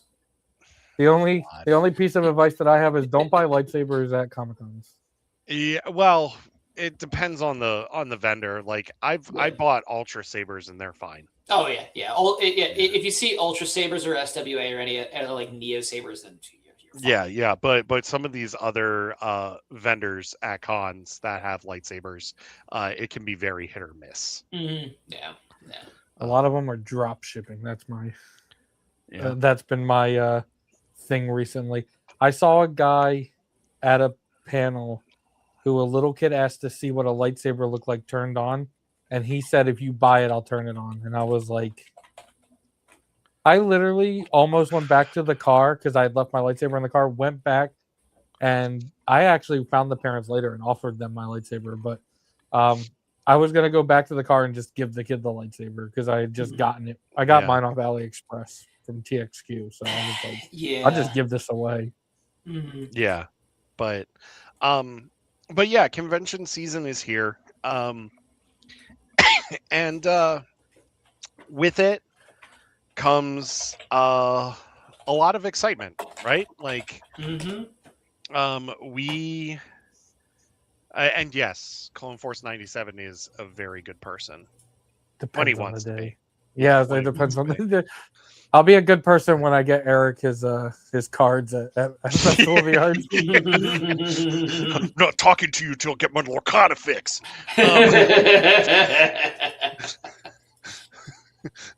I'm gonna be like rocking back and forth, like scratching my arms. I need my Lorcana fix, man. You guys got any more of them Donald Ducks? Where's the Rapunzel? I need it. Where's the Rapunzel? Rapunzel, let down your hair. Stitch Rockstar. God, just throwing kids in the Morocco pavilion, trying to get the Donald Duck. Get out of my way. Hulk smash. Yeah. Mommy, why is that man going crazy? He stole Well, my ice son, cream. he stole my Dole Whip. He threw it at me. But yeah, new year means new Yeah, new Comic-Con season, new yeah, fan expo or whatever season. yeah. And it's it's fun. already off and running too. Like Yeah. I had two friends that went to Central Carolina. Mm-hmm. I look at with Matt and I being in the Maryland, DC, Virginia, PA area, I look at like MagFest as kind of the kickoff to our convention season. Yep. When's that one? That one's in January. Yeah, it was just this past weekend. Yeah. I look at it like that. And then like we get Farpoint, we get KatsuCon, there's Zenkai Con, And of course, we have Otakon in the summertime in DC now. There's Baltimore Comic Con. There's all sorts of conventions like in our area. But yeah, like we are now in it, and whatever convention like strikes your fancy, if you can swing it, go for it. Try to go, even if it's just for a day. Just try to go, and just the small experience local it. ones are usually the most fun. They are. They really are. I would say MagFest does a really good job of maintaining that kind of like small con fun energy, even though it's got big con numbers. But otherwise, yes, I would agree. Yeah. Well, if you see somebody dressed up too, like, and they like, you're like, oh my god, I just want to like take a picture with that person or just like talk to them. Go do it. Yeah, well, ask them, but like also like go say hi, because most of the time they're not dressing up in these $1,000 costumes just so like, oh, I hope people don't recognize me. Yeah. And another thing is that like even if you go by yourself, there's a chance where if you're in a panel or something, you could meet like-minded individuals that share your same passions and everything, and boom, you can make friends. Yep. Like and then you've got friends that you go to conventions with. Like it's great. This time of human history is a very good time to be a nerd. It is. Yeah. It really is. Yeah, especially Rebel ScumCon, like in Texas.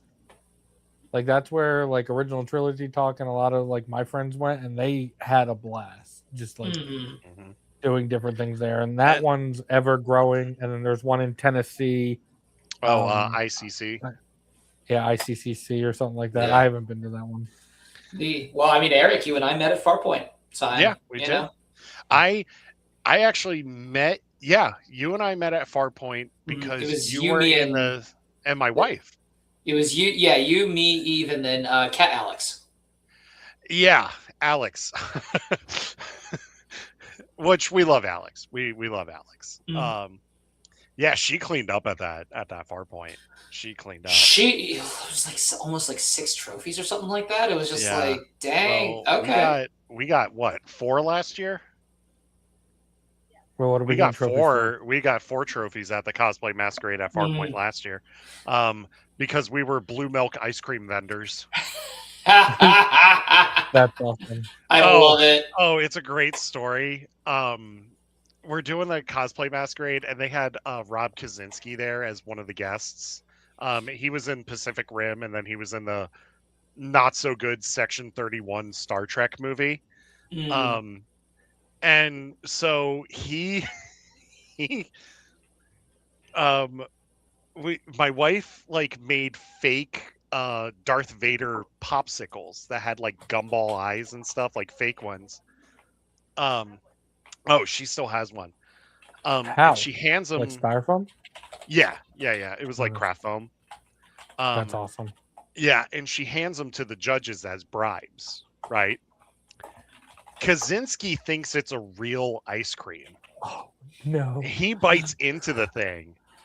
Oh no! And then, sure enough, like during Matt, you know the silent auction that they have at Farpoint. Yeah, here. Yeah, she made these Vader pops. Bro. Oh, cool. Wait, how? How'd she make that? Well, this was just paper that she painted. Oh, okay. Or printed out. But yeah. So she used craft foam for it. Go ahead.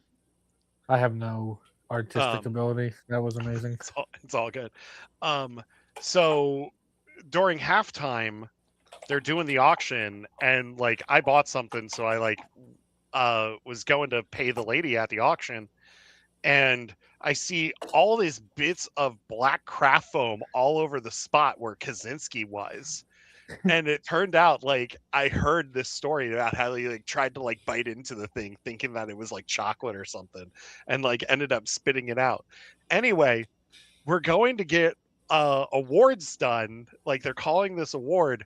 Kaczynski, right before he thinks he's presenting, but he's not. So he jumps up on stage and then takes a header off the stage because like he's not presenting or Yeah, he's not presenting an award. So I'm walking on stage, and Kaczynski's just like laying on the ground like this, like looking up at me, and I'm like, "Dude, you good?" And he's like, "Bro, I'm good. I'm good." He's laying there between the table and the stage, just like this, like, "Bro, I'm good." Like, I'm like, I'm like, oh yeah. And Sharon, the head of Farpoint, she's like, I get this text about Kaczynski taking a header off the stage, and she's like, our insurance doesn't cover this. She's texting Kaczynski. That's amazing. Yeah, it's That's great. insane. But yeah, like you can get fun stories like that at conventions. Mhm. Also, my wife wanted me to show you this real quick. So there's somebody online that makes loath cats. And we have a cat named Pickle. Yeah. Meet Gherkin. Oh, that's awesome. This is Gherkin the loath cat. Bro, they have these I don't know what the difference is, but right now at Tatooine Traders, they have these $100 loath cats, and they're like in this giant box. Oh yeah. I don't know what's different between those and the ones you could buy in the marketplace. Here, I'll But be right back. I'm gonna have to buddy. take a picture of that next time Yeah. I go there. Oh yeah. Definitely. But yeah, conventions. We love them. We love going. We spend way too much money. Yeah, conventions and Disney have a lot in common. Yeah. You'll spend too much Mhm. money. Yeah. Ah. And then there's next year we're gonna go to a convention. Well, hopefully we'll all be at a convention sponsored by Disney, which is Celebration. Yeah, I'm gonna let you know right now. Probably not gonna be going. Yeah. I feel like it's just not in the cards, and it sucks. We need to apply for a panel now. Like, get us in. It So it they got sucks the because I want to go, but at the same Yeah. time, and got bills. here's the thing. Well, there's that, but here's another thing. I'm just gonna say this real quick. FOMO is real when it comes to conventions. Like we all get it, whether it be San Diego Comic-Con, New York Comic-Con, Star Wars Celebration, what have you. FOMO is real.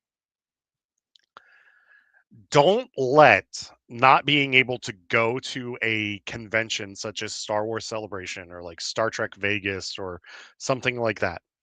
Don't let them make you think that you are any less of a fan because you're Facts. not. Same thing with like merchandise. Like if you see Exactly. somebody who has $1,000 merchandise, like Exactly. don't let them make you think you're any less of a fan. Most of my setup behind me, like I mean, the droids are like $100 or whatever, and I get them Yeah. whenever I can. And I've been collecting since 2019. But like my big thing is like I'll get a $10 Funko and put it on the shelf behind me, and then Yeah. eventually I'll just have a bunch of Funkos and different Yeah. arrays. I still gotta reorganize. So No, a dollar doesn't make the fan. Yeah. If you see somebody at con selling $400 to $500 lightsabers, and you're like, hey, I can only afford like a flick out saber, then that's your saber right now. Yeah. Like that's where And there's nothing wrong with that Yep. because I grew up on those flick out sabers as a kid. I love those. Too many Yeah. bloody knuckles. But like yeah. And another thing, even if you see people like going to Galaxy's Edge and stuff and like I know like we talk about going to Disney a lot because it's just something that I moved down here for that Yeah. reason. Like I became a I get it. Florida resident. Like people Yeah. who live like because I lived in Pennsylvania. Like that's where I'm originally Mhm. from. Like it was so hard to go to Disney that I Yeah, was like, it you know is. what? Like Florida residents, you can get an annual Mhm. pass. You can actually break it up monthly. Like there's all these different benefits to it. So like I moved to Florida for that reason, but like I completely understand how expensive Yeah. it is to go to Disney. And it Because is like it is very expensive. well, it's also like that expensive when people like when my family's like, "Hey, come back home," and I'm like, "It's expensive to go home." Like it's Yeah. like I'll see you guys maybe once a year. Like if not, like well, we got FaceTime. Yeah. And the thing is like if don't like let the fact like if you see people at Disney like doing Galaxy's Edge and stuff, yes, the FOMO is real with that. It really is. But don't let that discourage you from Yep. being a fan. You are still a fan. No matter what, you are still a fan. And I think that we need to get back into that mentality. We need to stop gatekeeping when it comes to conventions and stuff and stop gatekeeping these experiences. Like Yeah. yeah. I know a few people that went on the Star Cruiser. And yeah, I was jealous that they were able to go and I wasn't. But you know what? They went. That's awesome. And I am happy for them because they went Yeah. Yeah. and Like, because they tell enjoyed me it. your Yeah, experience. Like, what did you exactly. see? And then if you have like good friends too, you can be like, hey, I know you're going on that. I can't afford to go on that, but like, Exactly. there's this toy that I Yeah, want. It's like ultimately what it is. It's a toy, and like, like hey, can yeah, you get me this? And they'll do it. Like, yeah. for the most part, like I'll call people like Star Wars nerd. Like when I go to Disney World, like I'll FaceTime and be like, dude, look at this thing that just came out, and like I'll Yeah. like my thing is like I'm not doing it to glow. I'm doing it because I want to share my experience Mhm. with other people. But Yeah. it's also why I don't go to Galaxy's Edge, and like you don't see like on my channels at all.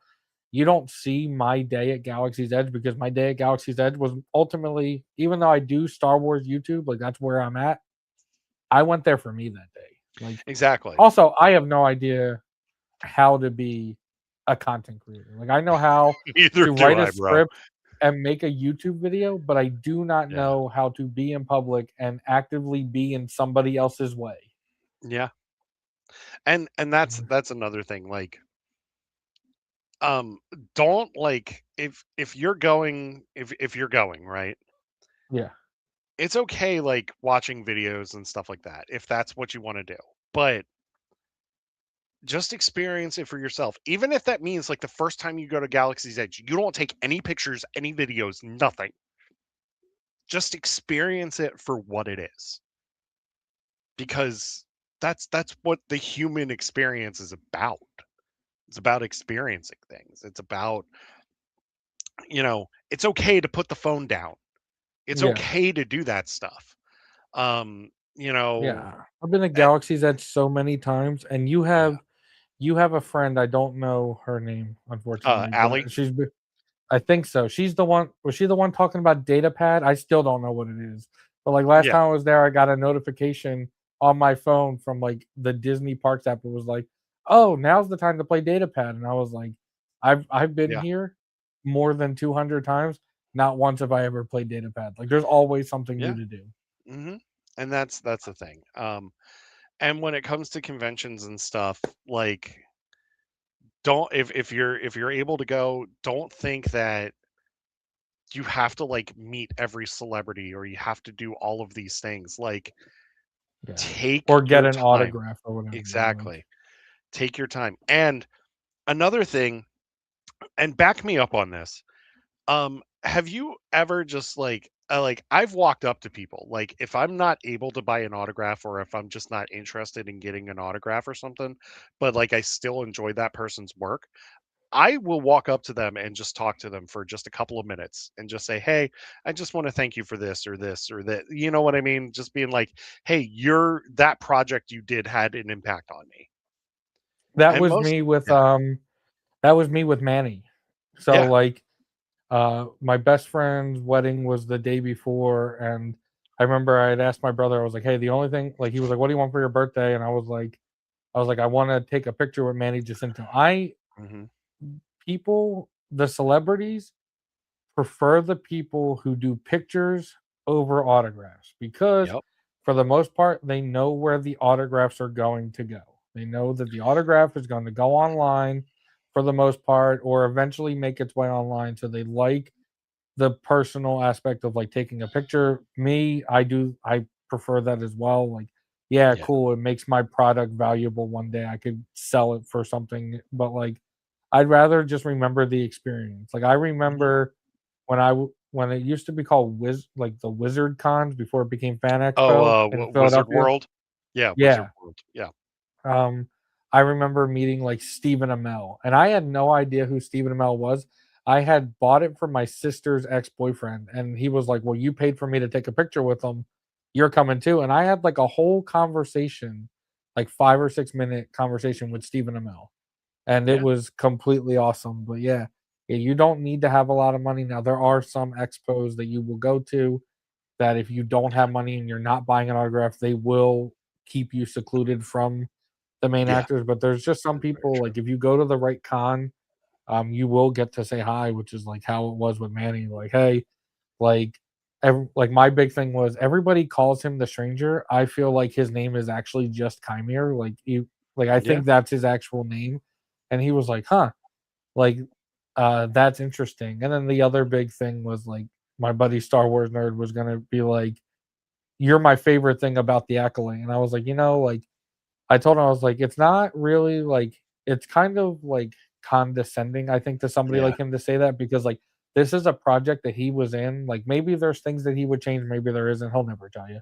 Yeah. He'll only tell the people in his close circle more than most likely Hmm. what he would or wouldn't have changed on that show. But those Yeah. are his friends, those are people that he worked with. He probably doesn't enjoy hearing, "Hey, I didn't really like the show, but I hope you come back." Yeah. Yeah. It's like so it's like one of those things like, hey, like kind of think about celebrities as humans because Yeah. they are Yeah. like and just give them like a How dare human you? like interaction. We had a great Yeah. time talking to Manny and Oh like yeah. we did change the wording, Um. like it was just great. Yeah. My wife and I met Carl Lumbly at Baltimore Comic Con back in October, and How is Baltimore Comic Con? it's great. You'd love it. Okay. Yeah. It's more comics than anything, but it's very entertaining. But Carl Lumbly, Martian Manhunter, I had to also, look I had to look him up. I only yeah, know him from Falcon and the Winter Soldier and I yeah, loved his and character. he's Captain America. But so we walked up to him and we were talking to him, um, and he's like, "Oh yeah, so he's like, do you know me mostly from Captain America?" And we're like, "Yeah, and Martian Manhunter." And then I said, "But I've been watching The West Wing, and I saw you in this one episode of The West Wing," and his face lit up, and he just went, "I loved doing that episode. It was so much fun to do." Like he, when you bring up a project that they're not really known for, they love it. Like Yeah. they absolutely love it. Um, Dude, I one of have my this buddies, thing. yeah, If I ever meet Alec Baldwin, like I'm gonna be like, you know where I know you from? And I'm gonna be like, Thomas the Tank Engine, the 2000 movie that you did Thomas and the Magic Railroad, and then there you my next movie after that because I was 3 when that movie came out, and then the next movie after that was Cat in the Hat. yeah. No, that's good. Yeah, But one of my buddies, he met Richard Kiel one time at a convention, and Richard Kiel played Jaws in the James Bond movies, in the Roger Moore Bond films. But he was also in Happy Gilmore as the guy with the nail in his head. So my buddy Tim uh walks up to Richard Kiel, and Richard Kiel goes, "Oh, so which one of my roles is your favorite?" And he goes, "Let me guess, a James Bond movie." And then Tim just goes, "Happy Gilmore," and then walks away. And Richard Kiel just starts laughing. He's just like, my buddy Tim's just like, dude, he was doubled over laughing for like 5 minutes. to the John said one of us have unlocked a core memory for him. I don't know if it's The the Cat in the Hat Alec Baldwin thing or the Richard Keel Happy Gilmore. I would also say, like, if I met Alec Baldwin, I would ask how his sweaty balls are. Yeah. I wonder What? he probably doesn't do Have too you much not fan seen stuff that? No, I haven't. after the accident. It's a Saturday Night Live skit Mm. where he played this guy named Pete Schwetty. Yeah. They And made Ben yeah, and Jerry's did an ice cream because yeah, of it. they did. And then he's like talking into the mic like this, and he's like, "Nobody can resist the power of my sweaty balls." And then and then at one point he had the sweaty wiener, and like Anna Gasteyer and I believe it was Molly Shannon and Anna Gasteyer in the sketch, and they're like, we've reached that point of the live yeah, stream tonight. Got they're it. like, oh, you're it's so big, and he's like, yeah, I know, it's massive, and it's just like this sausage on a plate, like it's just a sausage on a plate, and then like they're getting calls of like these guys who are like, is it long, like like they're getting radio calls, but yeah, like sometimes SNL just slaps. oh.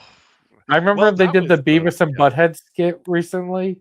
Oh my god, that Beavis and Butthead skit with Mikey Day and Ryan Gosling. Yeah. Oh or my like god. Or like the Ryan Gosling one where they were talking about like their experience being taken by like and the aliens. And the one girl, I forget her name, but Kate she's McKinnon. like, no, Kate McKinnon's like, no, I didn't have that experience at all. They're just there hitting on my knockers. Oh yeah, she talks about like in the most vulgar detail about what those aliens did to her. Yeah. And it's so funny. And she's like smoking a cigarette like while she's doing it. Do you remember the when Elon Musk was on Saturday Night Live and they did the Philly thing, and it was like, oh, my cousin's cousin, and my cousin's Gritty. Yeah. And then it's like, my dirter had a baby dirter and somebody murdered her. Phil, quick side note, people from Philly talk really, really interesting. I'm from there. Do you say Wooder? I used to, and then I got bullied out of it. That's not just a Philly thing, Chief. That's a Maryland thing. Yeah. Baltimore, hun. Yeah, you want to go down the ocean, hun? Yeah, I remember I moved to North Carolina when I was younger. We asked these people in a Walmart for direction. They're like, yeah, you just got to go down yonder a little bit. And it's like, where are we going? So before we go, because we're done talking about conventions now, I went to a Buc-ee's a couple of weeks ago, first time. Heck yeah. I don't get it. Brother. I don't get the hype. I don't get the hype. What is it? Buc-ee's, the gas stations. It's literally a Walmart gas station. So the appeal, from what I understand, is the beef jerky. The beef I jerky know. From Buc-ee's is apparently. I know. I believe me. I was there. There was a wall of beef jerky. I'll tell you, my appeal was when I was going to Daytona to go to the beach, and I stopped in the Buc-ee's and was able to get like a $5 beach chair. Like that was like, and it had all you had to do. I was like, yeah, let's go. Like, and anytime like we need one, like we'll just go to the Buc-ee's. And also, you never have to wait for a gas pump to be open because there's just too many. That is true. That is true. And also, if you want some beaver stuff, you just want to buy a beaver, go to Buc-ee's. Ask me about my beaver. We've reached that point of the night. We really have. I will say this about Buc-ee's: bathrooms immaculate. Love it. Yeah, their bathrooms are amazing. Yeah. You could eat off the floor. You better not. No. Oh no. And for the two people that just tuned in, welcome to the show. Welcome to the chaos. Yes. Do you have Rapunzel? Yeah. Like I said, we were talking about getting stuff for people like going to conventions or like going to like theme parks and stuff like that. And how like you'll message somebody and be like, hey, is this something that you might be interested in or whatever. Like, I know we joked about you doing the Lorcana thing, but yeah, if you do want to send cards my way, that's cool. I will gladly take them. I got you. However, I'm gonna have a whole don't feel pressured. Like, I got a whole group going, and some of those are just little kids who like don't care at all. So like, I'll probably just have them. Matt, I'm going to get you to play Lorcana if we ever see each other ever again. Matt, I'm just we gonna. will see each other. I'm just gonna. If I ever see you, I'm That's just gonna what be you like, said last here. week. Put me on the spot. Yeah. But that's what you said 2 weeks ago. listen, I gotta go get milk, okay? I was about to say that. I gotta And go lotto get, tickets. I gotta go get milk and lotto tickets from Bucky's, all right? God. I got lost in the jerky wall. He'll save me. Just like swimming through jerky. it's like the one DuckTales scene of like diving through the gold piles and just diving through jerky bags. It's diving through jerky bags and brisket. Another, on a more like serious thing, because we started this off talking about Star Wars. I'm going to end it talking about Star Wars with you guys. I don't know if you guys saw it, but Star Wars Explained. I think it was just a video Alex had done. I don't think Molly was in it, but I saw it recently, and I had that reaction. I know you're not a huge fan, but it was a reaction like I think it was during Ahsoka or something like that, where Star Wars Theory goes, "That's from my script." So Alex was talking about something because we're entering this new era of Disney and Star Wars, not just because Kathleen Kennedy has stepped down, but just because it feels that way. I've had this whole like script, and I've been actually telling my friends, I was like, it looks like I feel like Star Wars has had different waves under Disney. Hold on 1 second. They've had different waves, and I feel like they're entering wave 3. So I was like, I think they've learned all their mistakes, and like I think wave 3 starts with Starfighter. I do not believe that it starts with Mando and Grogu. I think Mando and Grogu was still a business decision to take a great Disney Plus show and move it to theaters because they hadn't done a theatrical thing in a while. Right. So if that movie is a success or if it's a failure, that goes to wave 2. But Starfighter will begin the wave 3. But in Alex's new video for Star Wars Explained, he says the exact same thing. Like phase 1 was the sequels as well as theme parks. And then phase 2 has been Disney Plus and publishing. Like a huge, like we've seen this huge, giant focus on publishing with which has been the High Republic and all the comics.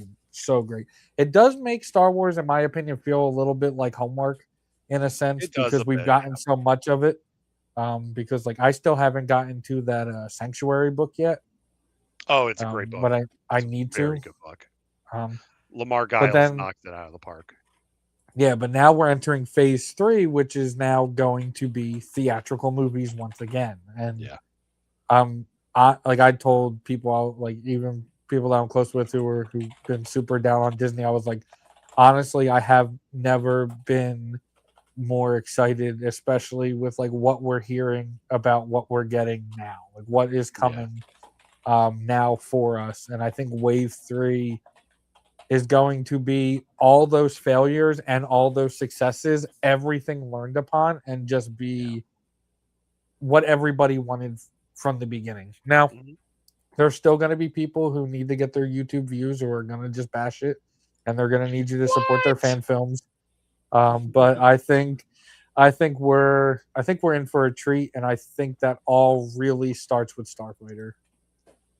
I agree. Yeah, I agree. I'd say so. I think Starfighter is going to be something special. I also think that Ryan Gosling is perfect for the movie, and we'll see. It just sucks that there's no Rachel McAdams. You can't have Ryan Gosling without Rachel McAdams. Yeah, well, if they ever do a Star Wars movie with Will Ferrell, then she can be in that because of Eurovision. Okay. Yeah, I went there. Yeah. But I get it. Oh, you were talking The Notebook. Yeah. Notebook and La La Land and no, that was Emma Stone. That was La La Land. Stone? Yeah, I might be wrong. You sure Rachel McAdams not in that? I'm pretty sure. Whatever. We need Star Wars Notebook. Also, I think this year we have we have the Rey novel coming out this year. We do. We have the Rey and Leia. Mm-hmm. I'm so excited for Legacy. that one. And then we also get the Romantasy novel too. Yep. And then I think this year, hopefully it's this year, we get the second of that trilogy for the is it Reign of the Empire? What's it Yeah. called? We got Mask of Either, Fear, the first one, and now I we're think gonna it's get the either second one. this year or next year that we get it. That The first one was next, such a whirlwind. I don't know if you've yeah, read it, but it was so insane. I've been reading it. Our next big publishing release is actually Low Red Moon, which is the Outlaws tie-in novel.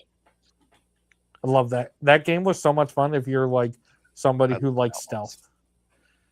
No, it was fun anyway. It was just a fun game.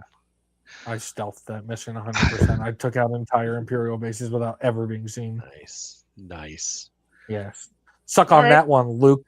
No, I was kidding. easy, bud. Sorry. Easy. I'm No, a you're okay. better Jedi. God. Anything He else, doesn't have boys? force powers. Yeah. No. I think we've just about covered everything. Yeah. Yeah, it was fun to get back together, boys. Yeah, get the band back together again. Yeah. Oh, we got a video game coming out this year too. Yes, Racer. Oh no, Galactic not that one. There's Racer. another one. No, are you talking Fate of the Old Republic? Nope. I think it has some numbers in the name. It's an EA turn-based game. Oh,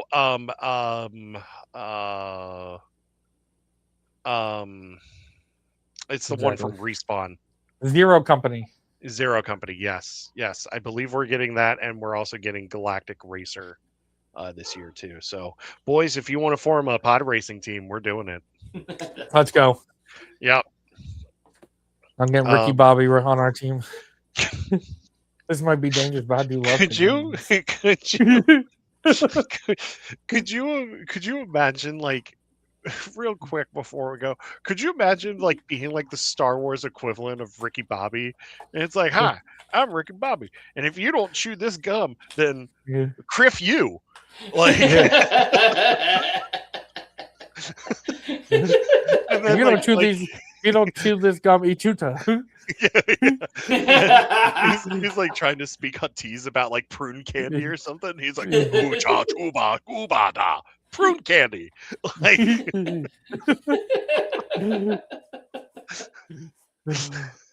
God, Mapex. The best Star Wars lives in our minds. It doesn't matter what they put on the screen. The best Star Wars lives in our mind. Like, maybe the best Star Wars movie was The Friends We Made Along the Way. Oh my God. You know, that's going to be the One Piece. Yeah. Like, it's just going to be the friends we made along the way. Yes. Solved it. Well, also, I forgot to mention, because we haven't talked much, the Return of the Jedi reference in Stranger Things. I don't watch Stranger Things. Sorry. I still need to watch the final season. I haven't watched it yet. Okay, never mind. I'll talk with that one by myself.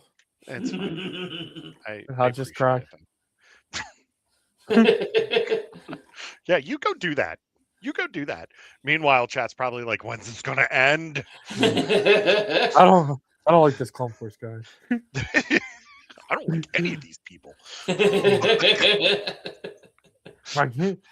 like what was it? Billy Madison numbers are gonna go down.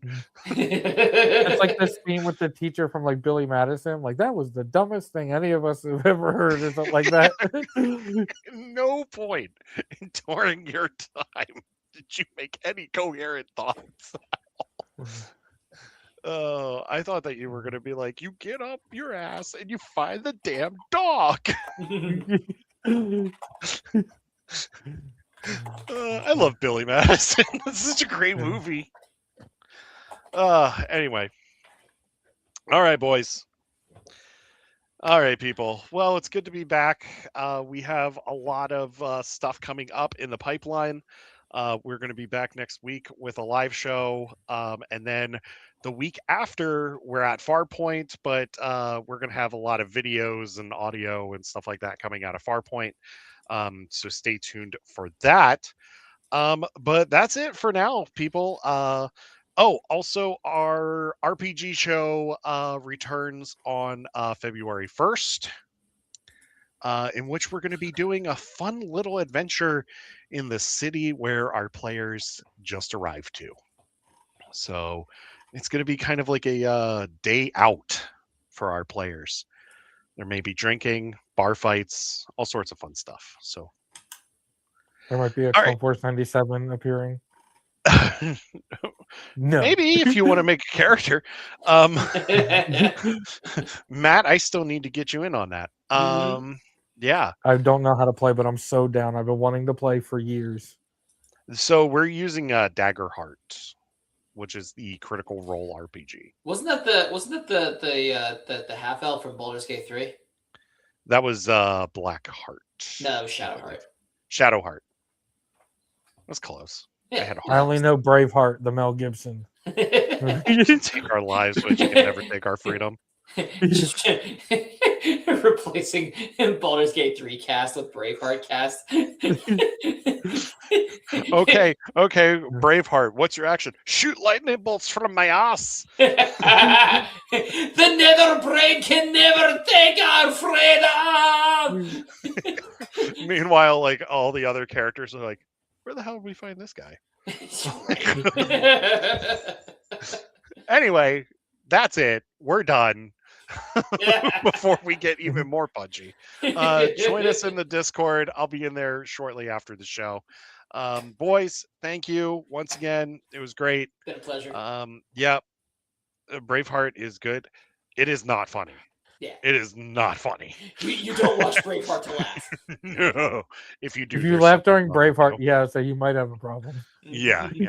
That's like if you don't cry during Field of Dreams, you have an issue. Yes.